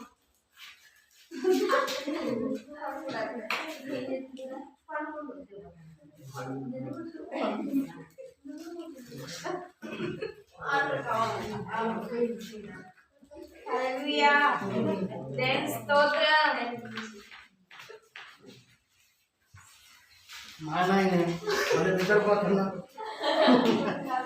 మంచి బుద్ధిమంతుడు, అలా కూడా నిద్రపోతారా? ఓకే ఓకే హల్లెలూయా. నా ప్రియమైన దైవ పిల్లలారా, దేవుని యొక్క ప్రజలారా, దేవుని ఉద్దేశం ఏంటంటే నీతో మాట్లాడాలి. ఆయన నీతో మాట్లాడాలనేసి ఆయన నీ యొద్దకు వస్తే నువ్వేం చేస్తున్నావు తెలుసా? ఆయన మాట్లాడడానికి వచ్చినప్పుడు సీరియల్ పెడతాను. ఆయన నీ యొద్దకు మాట్లాడడానికి వస్తే నువ్వేం చేస్తున్నావు తెలుసా? రీల్స్ చూస్తాను. ఆయన మాట్లాడాలని నీ యొద్దకు వస్తే కుటుంబారాధన జరగాల్సిన సమయంలో నువ్వేం చేస్తున్నావు తెలుసా? ఒంటరిగా ఒక గదిలో ఉంటున్నావు. ఒంటరిగా ఒక గదిలో ఒక్కడవే ఉంటున్నావు అంటే, ఒంటరిగా ఒక గదిలో ఒక్కరే ఉంటుందంటే అక్కడ ఏదో జరుగుతుంది. పాపం మందితో ఉండవు, నువ్వు మనుషులతో ఉండవు, దేవుడితో ఉండవు, కానీ ఒంటరిలో నువ్వు ఒక రూపాన్ని చూస్తాను. అది ఏదైనా కావచ్చు, అది ఆస్తి పరంగా కావచ్చు, ఒక పురుషుడికి స్త్రీ కావచ్చు, ఒక స్త్రీకి ఒక పురుషుడు కావచ్చు. ఇలా చూసుకునే పోతే, లేదా వారు ఒక అంతస్తు కలిగి ఉండాలనేసి ఏదైనా కోరిక ఉంటే కోరిక తన ముందు కనబడుతుంది. ఒంటరిగా ఉన్నప్పుడు తన కోరిక తన ముందు కనబడుతుంది. అది ఏదైనా కావచ్చు, డబ్బు, ఆస్తి, అంతస్తు, ఒక రూపసి, అది ఏదైనా కావచ్చు, పిల్లల గురించి కావచ్చు, దేని గురించి కావచ్చు. అక్కడ ఏదో జరుగుతుంది. ఒంటరిగా ఉన్నాడంటే ఏదో జరుగుతుంది. అది పాపమైనా కావచ్చు, అది ఇంకే ఆలోచన అయినా కావచ్చు, ఇతర ఇంకేదైనా కావచ్చు. హల్లెలూయా. అట్లనే మందిలో ఉంటే చెడిపోడా అంటే మందిలో ఉన్నా చెడిపోతారు, చెడగొట్టేటోళ్ళు అంటారు. అన్నిటిని కూడా బ్యాలెన్స్ చేసుకుంటూ ప్రభువులో వెళ్ళాలి, ప్రభువుతో వెళ్ళాలి, బ్యాలెన్స్ చేసుకుంటూ. హల్లెలూయా. దేవుని నామానికి మహిమ కలుగును గాక. మన మాట ఎలా ఉండాలో తెలుసా? మనం ఎలా ఉండాలో తెలుసా? మనము ఎప్పుడు కూడా ఉదయించు సూర్యునిలాగా మనం ఉండాలట. నువ్వు బయటికి వెళ్ళు, కాసేపు నేను ఎండలో నిలబెడితే ఎంతసేపు ఉంటావు? పొద్దున్నాక ఎండలో ఉంటారమ్మా? ఉంటారా? పొద్దున్నాక ఎండలో ఉంటారా? అట్లానే పొద్దున్నాక చల్లే ఉంటారా? చల్లే ఉండరు, ఎండలో ఉండరు. అలాగనే నువ్వు ఒక బాగా తేజరిల్తున్నటువంటి ఏడుగు ముందు నువ్వు ఎంతసేపు ఉండలేవో, నీవు కూడా తేజరిల్తూ ఉంటే నీ ముందు పాపం నిలబడదు, నీ ముందు కోరిక నిలబడదు. నీ ముందు లోకం నిలబడదు. ఎందుకంటే నువ్వు మండుచున్నావు కాబట్టికి, నీ దేవుడు మండుచున్న దేవుడు కాబట్టికి, నీ దేవుడు రగులుచున్న అగ్ని కాబట్టికి నువ్వు రగులుతున్నావా, ఇతరులను రగిలిస్తున్నావా? నువ్వు రగలవు, ఇతరులను రగిలించవు. నిప్పుల మీద నీళ్లు పోసినట్టే, ఎప్పుడు ఫైర్ ఇంజన్ వచ్చి నీ మీద నీళ్లు పోసినట్టే, అది మండేది కాదు, అది ఆరేది కాదు. ఫైర్ ఇంజన్ ఎన్ని తెచ్చినా పొగలు వెళ్తూనే ఉంటాయి, పొగలు. అది మండిందో మండుతుందో అర్థం కాదు, ఉన్నదో అర్థం కాదు, పోయిందో అర్థం కాదు. నా ప్రియమైన దేవుని బిడ్డలారా, దేవుడు వాక్కు నీ దగ్గరకు వచ్చినప్పుడు నువ్వు ఎక్కడుంటున్నావు? కుటుంబారాధన చేసే సమయానికి నువ్వు ఎక్కడుంటున్నావు? దేవునికి ఇవ్వాల్సిన సమయానికి నువ్వు ఏడుంటున్నావు? ఆదివారం ఆరాధనకు వచ్చినప్పుడు నీకు దేవుని వాక్యం వినబడుతున్నప్పుడు నువ్వు పెట్టుకున్న టైం అయిపోయింది, ఇంటి దగ్గర మటన్ తెచ్చి పెట్టుంటుంటావు. ఇక వదిలిపెట్టట్లేదు, అది ఉడికేటట్లేదు, నేను తినేటట్లేదు, నేను కాలించేటట్లేదు అని ఏమన్నా ఆలోచన నీకు వచ్చిందంటే నువ్వు ఒక్క క్షణమైన మందిరంలో ఉండడానికి ఇష్టపడవు. దేవుడు వాక్కు నీతో మాట్లాడడానికి వచ్చింది. అట్లా వెళ్ళిపోయిన వాళ్ళ మీద దేవుడట కోపోద్రికుడయ్యి ఏం చేసుకుంటుండంట? మనసుకుంటుండంట. అక్కడ అదే ఉంది కదా 11 వచ్చిన ఆయన మనసుకొని, ఆయన అణుసుకొని, నేను విసికి ఉన్నాను మనుషులతో అట. దేవుడే విసుకుతున్నాడట మనుషులతో. దేవుని నామానికి మహిమ కలుగును గాక. నా ప్రేమైనటువంటి దేవుని బిడ్డలారా, దేవుని యొక్క ప్రజల,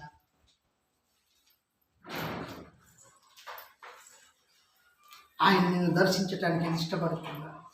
ఆయన నీతో మాట్లాడాలనుకుంటున్నాడు. ఆయన నిన్ను దర్శించాలనుకుంటున్నాడు. నీవేమో ఆయన యుద్ధ నుండి ఆయన వాక్యం వినకుండా ఆయన వాక్యానికి దూరంగా వెళ్ళిపోతున్నావు. ఆయన వాక్యం మీద నువ్వు సంతోషం లేవు.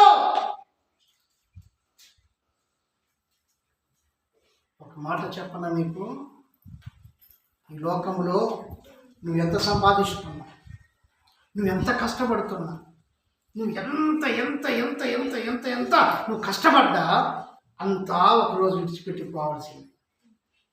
నీకు దేవుడు జీతం ఇస్తాడు. దేవుడి కొరకు నిలబడిన నీకు జీతం ఇస్తాడు. ఏంటి ఆ జీతం చెప్పండి? మహిమలోకం, పరలోకం.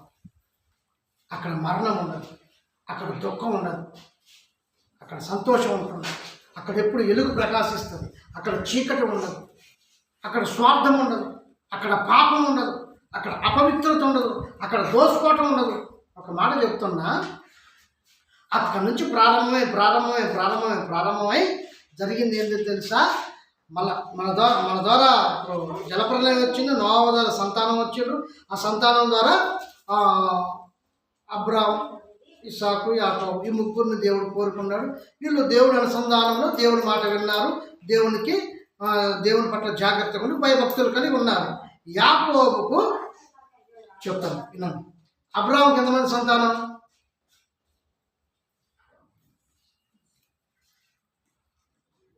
అబ్రాహాంకి ఎంతమంది సంతానం? అయ్యో తెలియదు మీకు అబ్రాహాంకి ఎంతమంది సంతానం?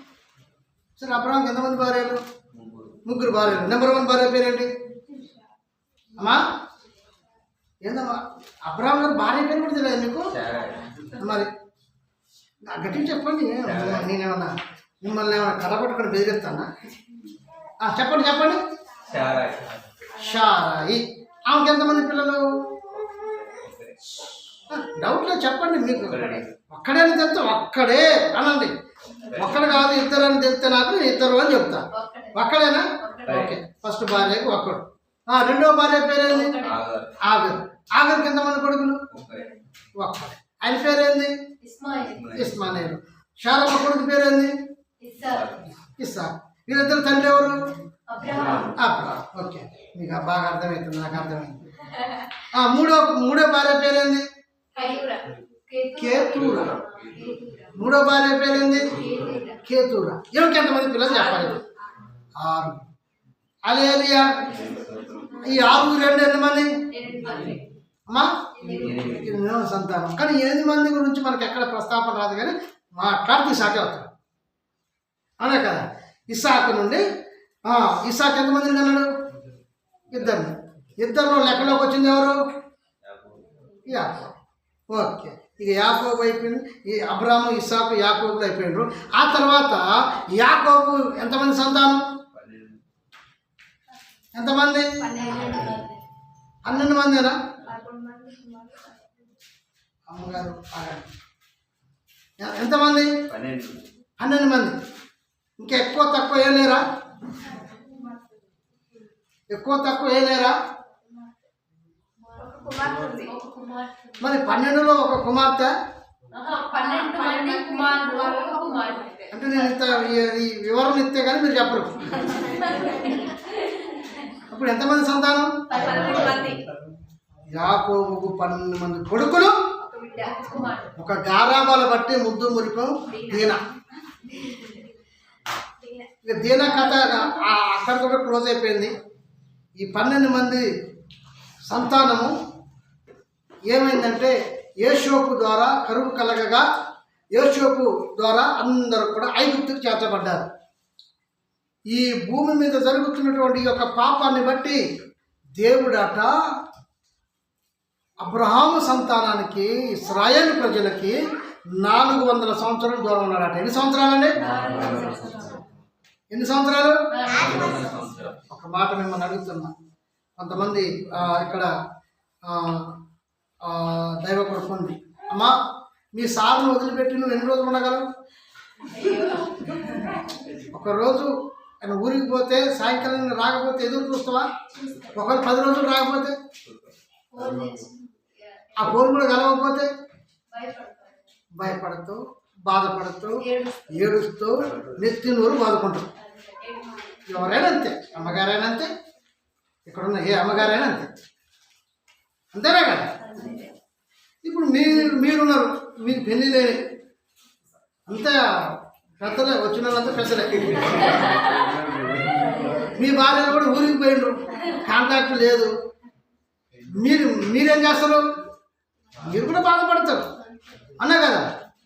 ఒక్కరోజు మీ భార్యలు దూరం అయితేనే, ఒక్కరోజు మీ భర్తలు దూరం అయితేనే ఏదో పోయిందన్నట్టుగా, ఆస్తి అంతా ఏమో ఆగమైపోయినట్టుగా, నీ రాజు ఏదో కూలిపోయినట్టుగా, నీ ఆస్తి అంతా ఏదో పోయినట్టుగా నువ్వు బాధపడతా ఉంటావే.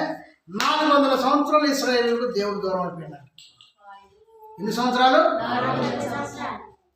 400 సంవత్సరాలు. దేవుడు మనుషులకు దూరం అయిపోయాడు. అప్పుడు దేవుడు వాక్కు మిద్యాను అడవుల్లో ఆయన ఒక కొండ దగ్గరికి వెళ్ళినప్పుడు దేవుని స్వరం ఇశ్రాయేలు కొరకు మోసెతో మాట్లాడుతున్నాడు.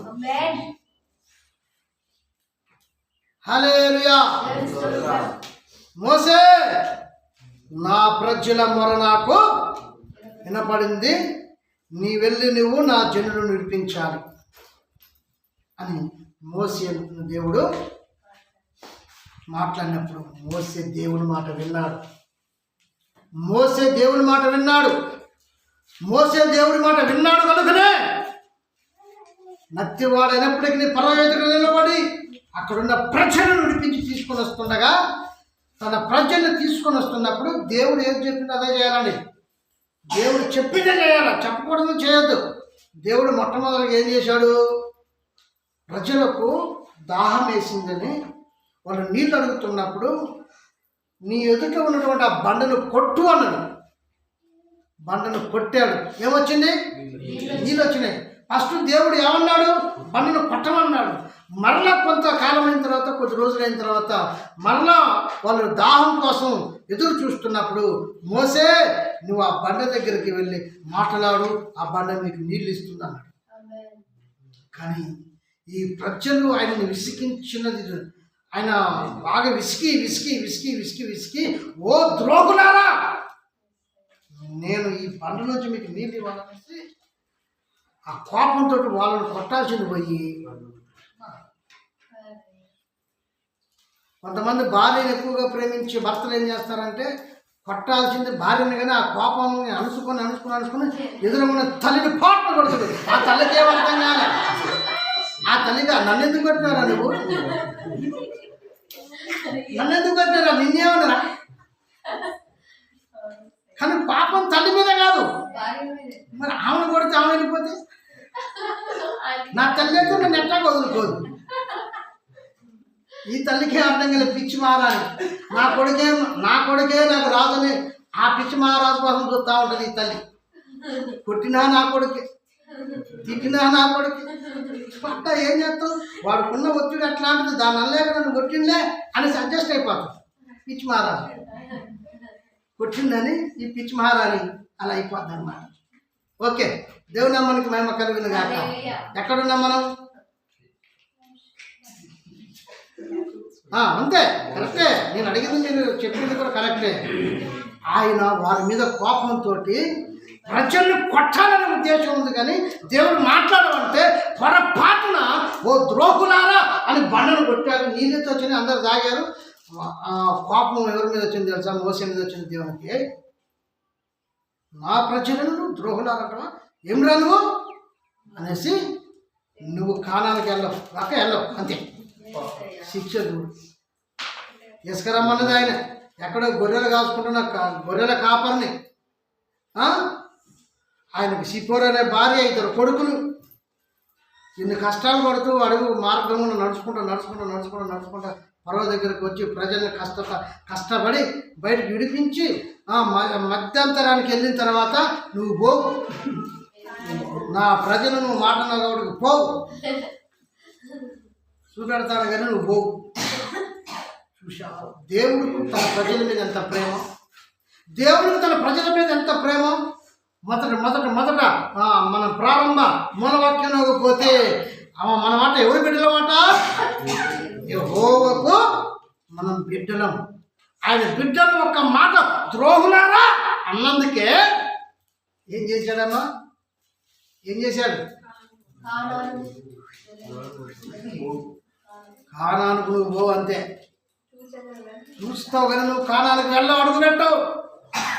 తన పిల్లలు ఒక మాట అంటూనే దేవుడు తట్టుకోలేకపోయాడు. అది తండ్రికి పిల్లల మీద ఉన్న ప్రేమ. నేను శనివారం సెకండ్ సాటర్డే కాబట్టి నేను మా పాపను చూడటానికి వెళ్ళాను. నేను గమనించింది ఏంటంటే, అక్కడ ఆ తల్లి ఆ బిడ్డ కోసం, ఏ తల్లి అయినా ప్రతి తల్లి ఆ బిడ్డ కోసం చీకటితో లేసి, పాయసం చేసి, గారెలు చేసి, బూరెలు చేసి, అరిసెలు చేసి, బిర్యానీ చేసి, అన్ని పట్టకపోయి ఆ బిడ్డకి ఇస్తే, ఆ బిడ్డ మాత్రానికి తండ్రి కోసం ఎదురు చూస్తాను. హల్లెలూయా.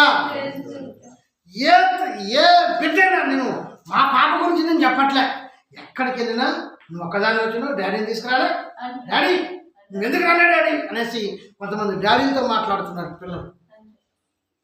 ఆ తల్లి ఏది చేసినా కుమార్తెగా కావాల్సింది తండ్రే, పిల్లలకు కావాల్సింది తండ్రే. అట్లనే తల్లిని వద్దనుకుంటారా? వద్దనుకోరు, కానీ ఎక్కువగా తండ్రి మీద తన ప్రేమను చూపిస్తూ ఉంటారు.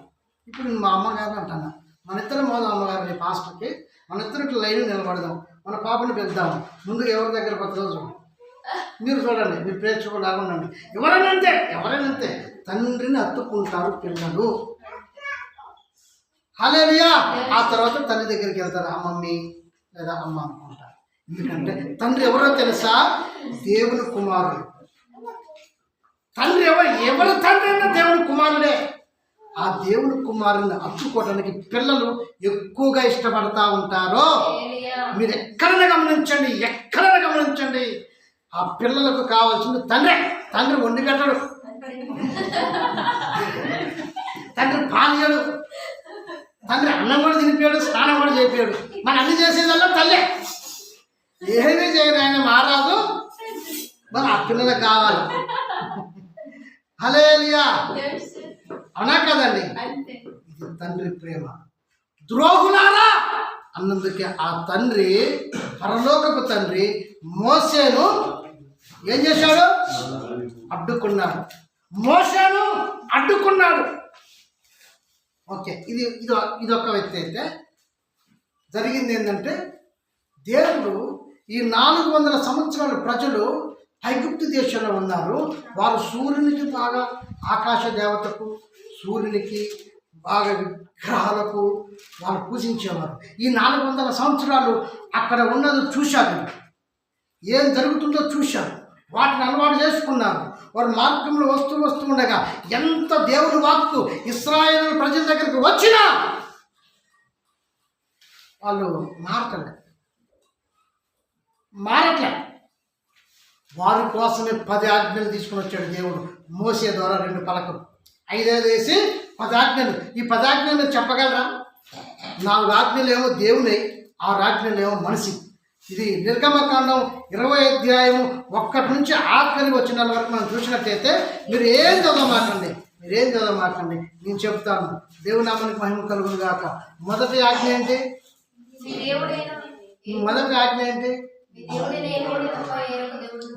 నేనే మీ దేవుడు, నీ తప్ప వేరొక దేవుడు మీకు ఉండకూడదు. రెండవ ఆజ్ఞ ఏంటి?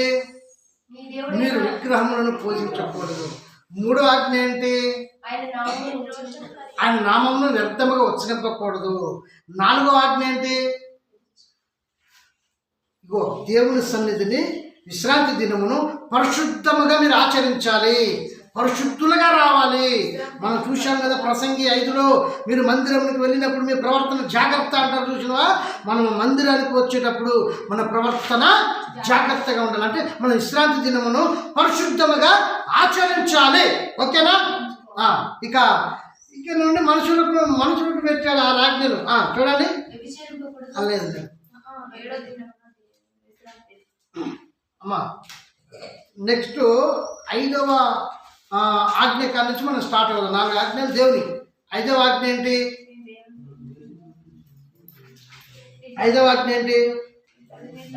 నీ తల్లిని నీ తండ్రిని సన్మానించాలి. ఓకేనా? చెప్పండి, తల్లిని తండ్రిని సన్మానించాలి. ఇక 7వది ఏంటి? 6వది నరహత్య చేయకూడదు, వ్యభిచారించకూడదు, అబద్ధము, నీ పొరుగు వారి మీద అబద్ధ సాక్ష్యం పలకూడదు, పొరుగు వారి భార్యను ఆశించకూడదు. ఇవన్నీ కూడా ఈ 6 ఆజ్ఞలు ఎందుకు మనిషికి పెట్టాడు?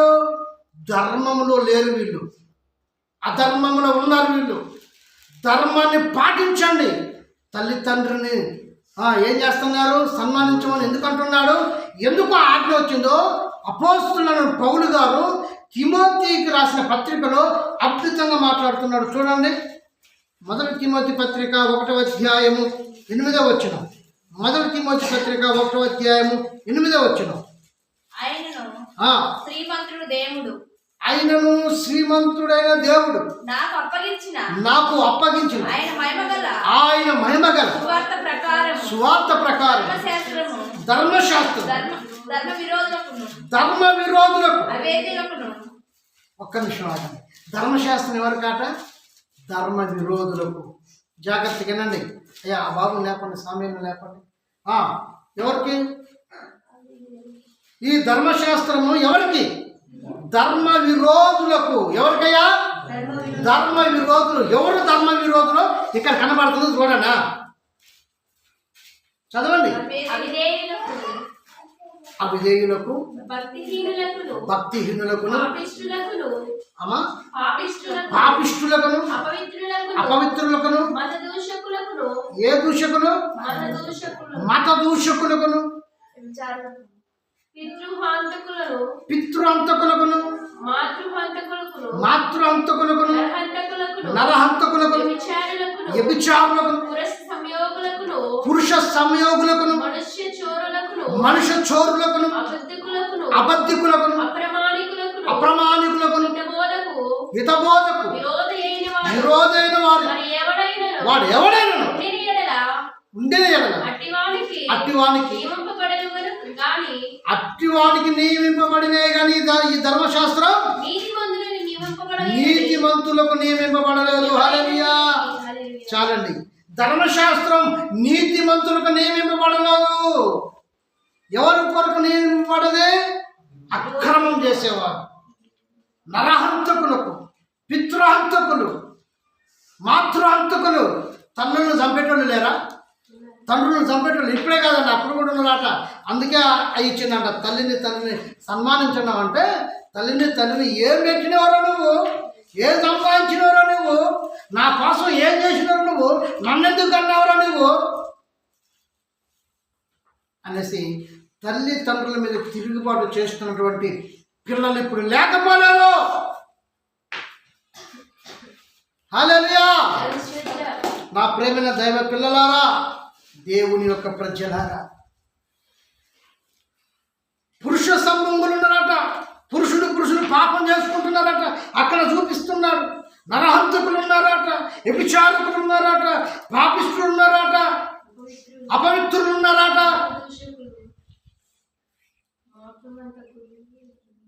రకరకాల, మీరు అదంతా చదువుకోండి, రకరకాల మనస్తత్వాలు కలిగిన వారి కోసమే ధర్మశాస్త్రాన్ని దేవుడు కొండ మీద, సీనాయి పర్వతం మీద మోషేను దేవుడు పిలుచుకొని వీళ్ళు అధర్మములు బ్రతుకుతున్నారు, ఈ ధర్మములు బ్రతకమనేసి ఆయన 10 ఆజ్ఞలు ఇచ్చాడండి. ఎన్ని ఆజ్ఞలు? 10 ఆజ్ఞలలో 4 ఎవరికి? దేవునివి. 6 ఎవరి? మనుషులకి. నీతిమంతులకు కాదు ఈ ఆజ్ఞలు, ధర్మంలో లేని వారికే ఈ ఆజ్ఞలు, అధర్మంలో ఉండేవారికే ఈ ఆజ్ఞలు. ధర్మంలో నువ్వు ఉండాలి, నువ్వు ధర్మశాస్త్రం అనుసరించాలి. ఆ రోజు ప్రారంభమైన ఈ ధర్మశాస్త్రము ఈరోజు అన్ని గవర్నమెంట్లోనే ఇది ఉంది. ఇదే 10 ఆజ్ఞలు ఉన్నాయి. ప్రతి గవర్నమెంట్లోను, ప్రతి దేశంలోను, ప్రతి కోర్టులోను ఇదే ఉంది. హల్లెలూయా. నా ప్రియమైనటువంటి దైవ పిల్లలారా, దేవుని యొక్క ప్రజలారా, మనం ఏం చేస్తున్నాం? దేవుని వాక్కు నీ వద్దకు వచ్చినప్పుడు నువ్వు దేవుని వాక్యానికి దూరంగా ఉంటున్నావా? దేవుని వాక్కు నీతో మాట్లాడుతున్నప్పుడు దేవుని వాక్యానికి నువ్వు దూరంగా ఉండడానికి ప్రయత్నం చేస్తున్నావా? ఆయన రోజు నీతో మాట్లాడాలనుకుంటున్నాడు. ఆ రోజు ఏదో నోనములు అవాదములతో మాట్లాడిన దేవుడు, ఆ రోజు కయ్యలతో మాట్లాడిన దేవుడు, నోవాహుతో మాట్లాడిన దేవుడు, ఇశ్రాయేలు అనేటువంటి యాకోబుతో మాట్లాడిన దేవుడు, మోసేతో మాట్లాడిన దేవుడు ఈ దినం నీతో మాట్లాడబోతున్నాడు. నువ్వెవరో తెలుసా? నువ్వు దేవుని బిడ్డవి. నువ్వెవరో తెలుసా? నువ్వు దేవుని కుమార్తెవు. నువ్వెవరో తెలుసా? నువ్వు దేవుని కుమారుడివి. ఆయన నీతో మాట్లాడడానికి, ఆయన నీతో ఉండటానికి ఇష్టపడుతున్నాడు. నువ్వు ఆయనకు అవకాశం ఇవ్వు, ఆయనకు అవకాశం ఇవ్వు. ఒక మాట చెప్పి నేను ముగిస్తాను. అవకాశాలు నువ్వు ఎవరికి ఇస్తున్నావు? నీ పిల్లలక, నీ భార్యక, నీ తల్లిక, నీ తండ్రిక, నీ పొరుగు వారిక, లేదా నువ్వు ఇష్టపడుతున్న వారిక, లేదా ఒక ప్రియుడు ఒక ప్రేయస్ కోసమా, ఒక ప్రేయసి ఒక ప్రియుని కోసమా? ఎంత ఎవరికి సమయం ఇస్తున్నావు? నీ ప్రియుడు, నీ శ్రీమంతుడు, నీ దేవుడు, ఆయనతో నువ్వు మాట్లాడు. నీకు సమయం అర్థం కాదు. నువ్వు ఆయన వాక్యం వింటుంటే, నువ్వు ఆయన మాటలు వింటుంటే నీకు పొత్తు అర్థం కాదు. హల్లెలూయా. దేవుని నామానికి మహిమ కలుగును గాక. నేను కూడా లోకంలో ఉన్నప్పుడు, నేను కూడా లోకస్తులతో ఉన్నప్పుడు, నేను కూడా లోకేచ్ఛలతో ఉన్నప్పుడు, నేను కూడా కొన్ని సందర్భాలలో పాల్గొన్నాను. కొన్ని సందర్భాల్లో నేను చూసిన వాడిగా ఉన్నాను నా కన్నులతో. హల్లెలూయా. దేవుని నామానికి మహిమ కలుగును గాక. నేను ఉద్యోగం చేస్తున్నటువంటి పరిస్థితుల్లో నా స్నేహితుడితో నేను ఒక పార్కుకు వెళ్ళాను. నా స్నేహితుడితో వెళ్ళాను తప్ప నేను ఇంకా ఎవరితో వెళ్ళలేదు. మీరు అపార్థం నా స్నేహితుడితో వెళ్ళాను. అది కలకత్తా. ఆ రోజు ఆదివారం. నేను ఎక్కడికి వెళ్ళాలా? నేను ఒక క్రీస్తు బిడ్డని. నేను ఎక్కడికి వెళ్ళాలా? దేవుడి దగ్గరికి వెళ్ళాలి. చర్చికి వెళ్ళడం అంటే దేవుడి దగ్గరికి వెళ్ళాలి. నేను దేవుడి దగ్గరికి వెళ్ళలే, ఎందుకంటే నేను లోకంలో ఉన్నాను కదా. నేను ఎప్పుడు వెళ్ళాలని నాకు అప్పుడు తెలిసింది ఏంటి? దేవుడి దగ్గరికి ఎప్పుడు వెళ్ళాలో నాకు అప్పుడు తెలిసిందో చెప్తున్నాను. డిసెంబర్ 25కి వెళ్ళాలి, గుడ్ ఫ్రైడేకి వెళ్ళాలి, జనవరి 1కి వెళ్ళాలి. నా బ్రతుకంతా కూడా దేవునికి నేను పరిపూర్ణంగా నేను తెలుసుకోకముందు నేను దేవునికి ఎక్కువగా ఈ సమయంలో వచ్చేటాను. 25కి 20 తారీఖు బయలుదేరితే 23కి ఇంటి దగ్గర, 24 రెస్ట్, 25 పండగ అంటే పండగ, క్రిస్మస్ పండగ అనేసి ఎంజాయ్ చేసేటాన్ని ఖర్చీపుడు ఊపుకుంటా. ఆ తర్వాత జనవరి 1 దాకా ఉండేది. వాగ్దానం అందుకునేది అది ఏదో కూడా నాకు అర్థం కాకపోయేది. అది ఏందో దాని విలువేందో కూడా తెలియకపోయేది. ఆ వాగ్దానాన్ని మా అమ్మ బైబిల్లో పెట్టేది. మళ్ళీ జంపు, మళ్ళీ గుడి ఫ్రైడే వచ్చిందంటే మళ్ళీ గుడి ఫ్రైడేకి వచ్చేది. ఈస్టర్ దాకా ఉండేది. మళ్ళా పోయేది. ఇదే నా భక్తి. అప్పుడు నేను ఆదివారం రోజు నేను ఎవరితో పడితే వాళ్ళతో పోకపోతే గుడికి ఎట్టపోతా. ఆదివారం క్రిస్మస్ రాలేదు, క్రిస్మస్ వస్తే నేను చర్చికి పోయేటాను, అంతే కదమ్మా. క్రిస్మస్ రాలే కదా, నాకెప్పుడు దేవుడి దగ్గరికి పోవాలి నాకెప్పుడు తెలుసు? 25 డిసెంబర్కే తెలుసు. అయితే నేను స్నేహితుడితో వెళ్ళాను పార్క్కి, స్నేహితుడు ఒక్కడికి రాలే, నన్ను తీసుకుపోయి సెక్యూరిటీ పట్టకపోయినాను, లేకపోతే వాచ్మెన్ పట్టకపోయినాను, బాడీ గార్డ్ పట్టకపోయినా, అంతే. ఒరే మేము పార్కులో ఉంటాము, నేను నా ప్రేయసి, ఎవడో వస్తుండని చూడాలి, మనకు తెలిసిన వాడు ఎవడో వస్తుండా చూడాలి. మరి నేను ఒక వేల వేయటమో, నేను ఏదో సిగ్నల్ ఇవ్వటం, మాకంటూ ఒక సిగ్నల్ ఉంటుంది, దానికి వాడు తప్పించుకొని పోతాడు అనమాట. సాయంత్రం 7 అయిందండి, ఆ పార్క్ అంతా ఖాళీ అయిపోయింది. ఆ సహోదరి పోతానంటారు, అప్పుడేనా అంటాడు వీడు. అప్పుడే ఎప్పుడు వాళ్ళు అక్కడ కలుసుకున్నారు, ఉదయం 9 గంటలకు. నేను బయటికి పోయా, కడుపు నిండా తిన్నా, మళ్ళీ వచ్చా, మధ్యాహ్నం ఆకలింది, మళ్ళీ పోయా తిన్నా, మళ్ళీ వచ్చి కూర్చున్నా, మళ్ళీ సాయంత్రం అయింది, మళ్ళీ పోయినా తినొచ్చి కూర్చున్నా. ఒరే రారో అంటే ఆగిరా, ఇష్టమైన చేయమని. ఈ లోకపరముగా ఒక వ్యక్తి తన ప్రియురాలతో అంత సమయం గడిపినా ఇప్పుడేనా అని అంటున్నారే, దేవుడి దగ్గర నువ్వు ఎంత గడుపుతున్నావు? కుటుంబ ఆరాధన అంటే పూనకం వచ్చేస్తుంది, వాళ్ళంతా బరువెక్కినట్టుగా. చేయమంటే పని బండ పని ఎంతైనా చేస్తారు, కానీ కుటుంబ ఆరాధనకు వెళ్ళదు, కుటుంబ ఆరాధనకు వెళ్ళదు, ప్రార్థనకు వెళ్ళదు, బైబిల్ చదవడానికి వెళ్ళదు. బైబిల్ ముట్టుకుంటే ఈ మధ్యనే మన రోహిత్ వాళ్ళ ఫ్రెండ్ని ఆరోగ్యం బాగోలేదు, ప్రార్థన చేయడానికి వెళ్ళాను. పిలిచారు, వాళ్ళ ఫ్రెండ్ ఇంటికి పిలిస్తే నేను వెళ్ళాను. నాకు అర్థమైపోయింది, ఇతనిలో ఉన్నది తను కాదు, ఇంకొకరు ఉన్నారు అనేసి నాకు అర్థమైపోయి బైబిల్ తీసుకో అన్నా. మోకాలు అంటే మోకాలు లేననేసి ఇంతకుముందు అభిషేక్ కింద పడుకున్నాడు. అభిషేక్ ఎట్లా పడుకునేది అక్కడ అట్లా. ఆ తర్వాత బైబిల్ 91వ కీర్తన 10వ చరణం చదవాలి. తీయనైతే తీసిండు. బైబిల్ చదువు అంటే వాళ్ళు రెండో కూడా వచ్చింది. ఏం చెప్తున్నావు నాకంటాను. బైబిల్ చదవని చెప్తున్నాను, బైబిల్ చదువు. నేను చదవను అనేసి బైబిల్ తీసాడు, విసిరేసి మొత్తం మెలకలు తిరిగిపోతావు. వద్దు వద్దు వద్దు వద్దు, నాకు బైబిల్ వద్దు, నువ్వు వద్దు, ఆ దేవుడు వద్దు, ఎవరు వద్దా? హల్లెలూయా, దేవుని నామానికి మహిమ కలుగును గాక. ఎందుకు ఈ మాట చెప్పానంటే, వాళ్ళు ఏముంది? అపవిత్ర ఆత్మ ఉంది, దురాత్మ ఉంది, దెయ్యం ఉంది. ఏమంటుండు? నేను పోనంటే పోను. నా ప్రేమైన దేవుని బిడ్డలారా, దేవుని ప్రజలారా, అటువంటి వాడికి బైబిల్ ఇస్తే చదువుతారా? చదవాలి. నువ్వు ప్రార్థన చేయట్లేదు అంటే, నువ్వు కుటుంబారాధన చేయట్లేదు అంటే, నువ్వు దేవుని సహవాసంలో పాల్గొనట్లేదు అంటే నీ మీద ఏముంది చెప్పాలి, అందరూ చెప్పాలి. ఏం చెప్తున్నది? నీకు బరువు వచ్చినట్టుగా, నీకు మత్తు వచ్చినట్టుగా, నీకు ఎవరికైతే నిద్ర రాదో నీకు ట్యాబ్లెట్ అవసరం లేదు, బైబిలే నీకు మందు.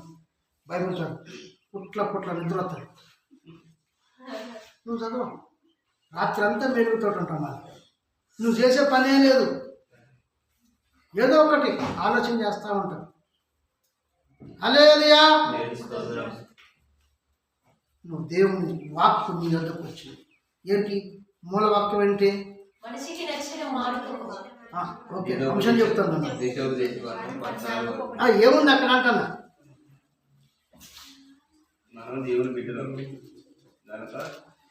అక్కడ ఏముంది అదే చదవండి. మీరు మీ దేవుడైన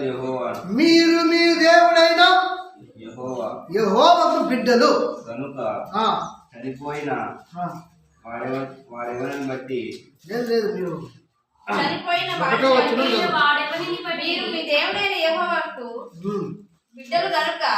మీరు మీ దేవుడైన యెహోవాకు బిడ్డలు. అంతే, నేను అడిగింది అది ఒకటే. మీరు మీ దేవుడైన యెహోవాకు బిడ్డలు. ఆ బిడ్డలు ఏం చేశారు?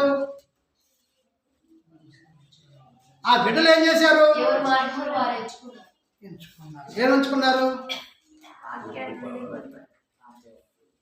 నువ్వు ఆడిపోయినా కనపడట్లేదు నాన్న. ఎవరు ఎంచుకున్నారు?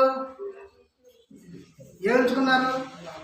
మనిషికి నచ్చిన మార్గం వాక్యాన్ని పాటించడం. మనిషికి నచ్చిన మార్గం ఎంచుకున్నారు. ఏడ కనబడట్లేదు?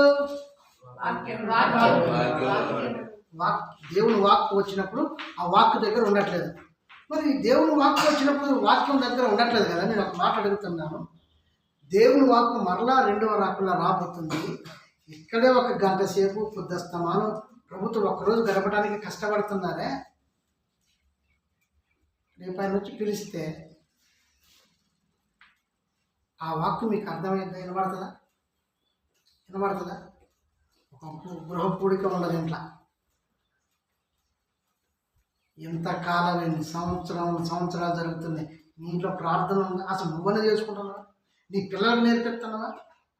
నీ పిల్లలు అనేది చెబుతారు మీ అమ్మ ఏం చేస్తుంది, మీ డాడీ ఏం చేస్తుంది అంటే సీరియల్ చూస్తున్నారు, మేము అదే చూస్తున్నాం అంటాం. మీ పిల్లలు ఏం చేస్తారంటే మా అమ్మ నాన్న కొట్టుకుంటారు, మేము కూడా కొట్టుకుంటున్నాం అంటాం.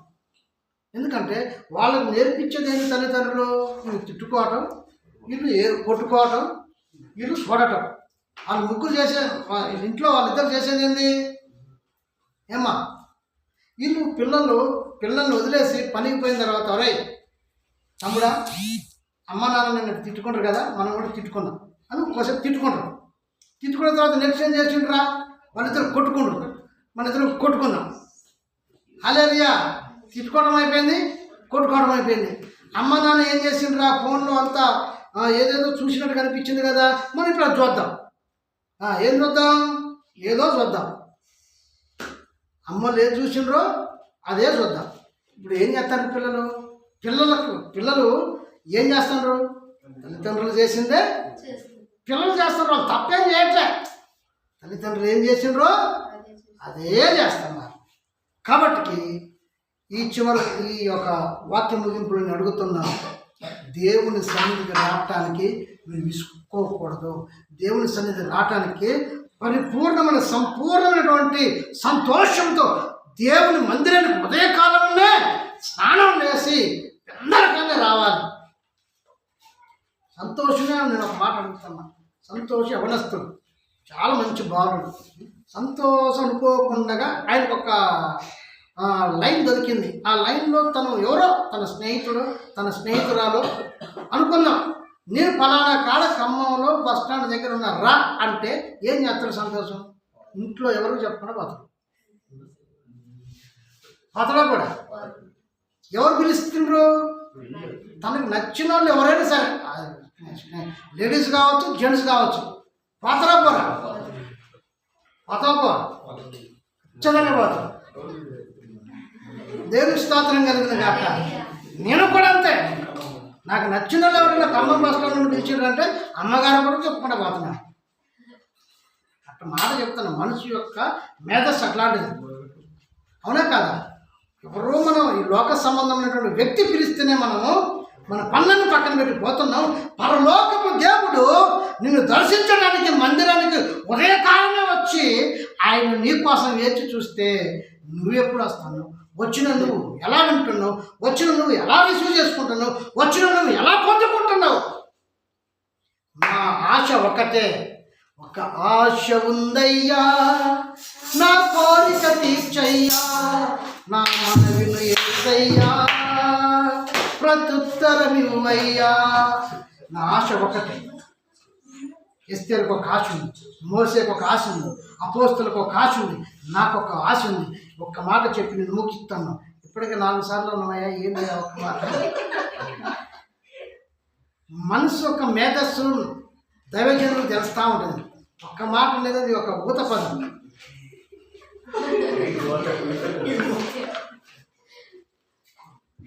ఆ ఒక్క మాటను ఎందుకు వాడతారో తెలుసా? మీలో ఆసక్తి ఉందా, ముగియమంటాడా అనేది మీలో ఆసక్తిని చూడటానికి దైవజనుడు వాడతాడు. ఒక్క మాట అనగానే ఒక్క మాట అయిపోతుందా? ఒక్క మాట చాలునయ్యా నా యేసయ్యా, ఒక్క మాట చాలునయ్యా నా యేసయ్యా,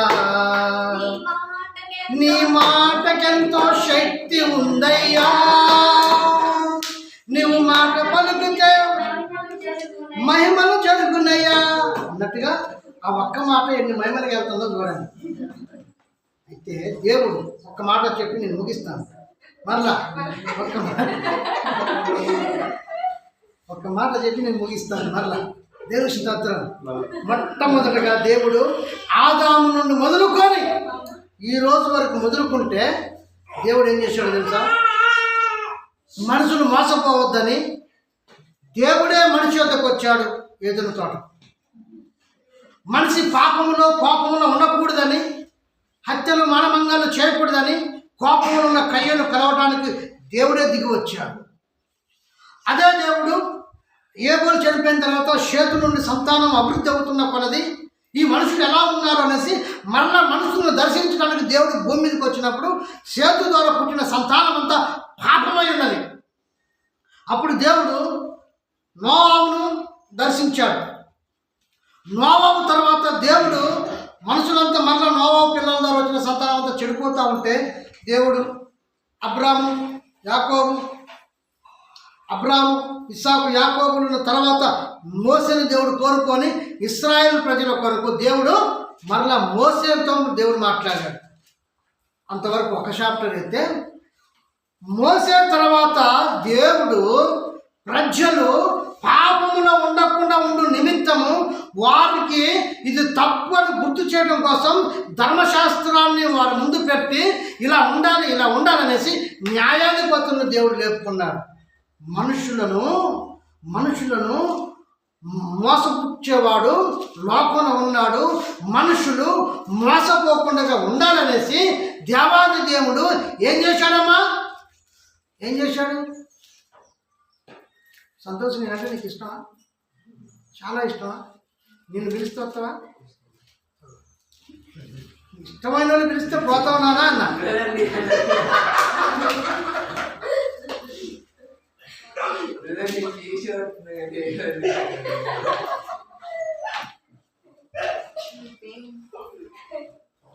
హల్లెలూయా, దేవుని స్తోత్రం.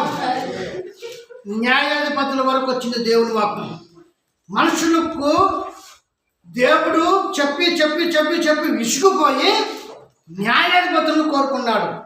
ఆ ప్రజలను రక్షించడానికి, ఆ ప్రజలను కాపాడటానికి, ఆ ప్రజలు పాపంలో ఉండటానికి దేవాది దేవుడు ఎవరిని కోరుకున్నాడు తెలుసా ప్రియులారా? న్యాయాధిపతులను కోరుకున్నాడు. ఆ న్యాయాధిపతులు ఉన్నంత వరకు ప్రజల్ని హెచ్చరించే వాళ్ళని. చచ్చిపోయిన తర్వాత ఎంత సంబరపడేదో తెలుసు. వీళ్ళంతా పోయినరా, హెచ్చరించేవాడు పోయినరా.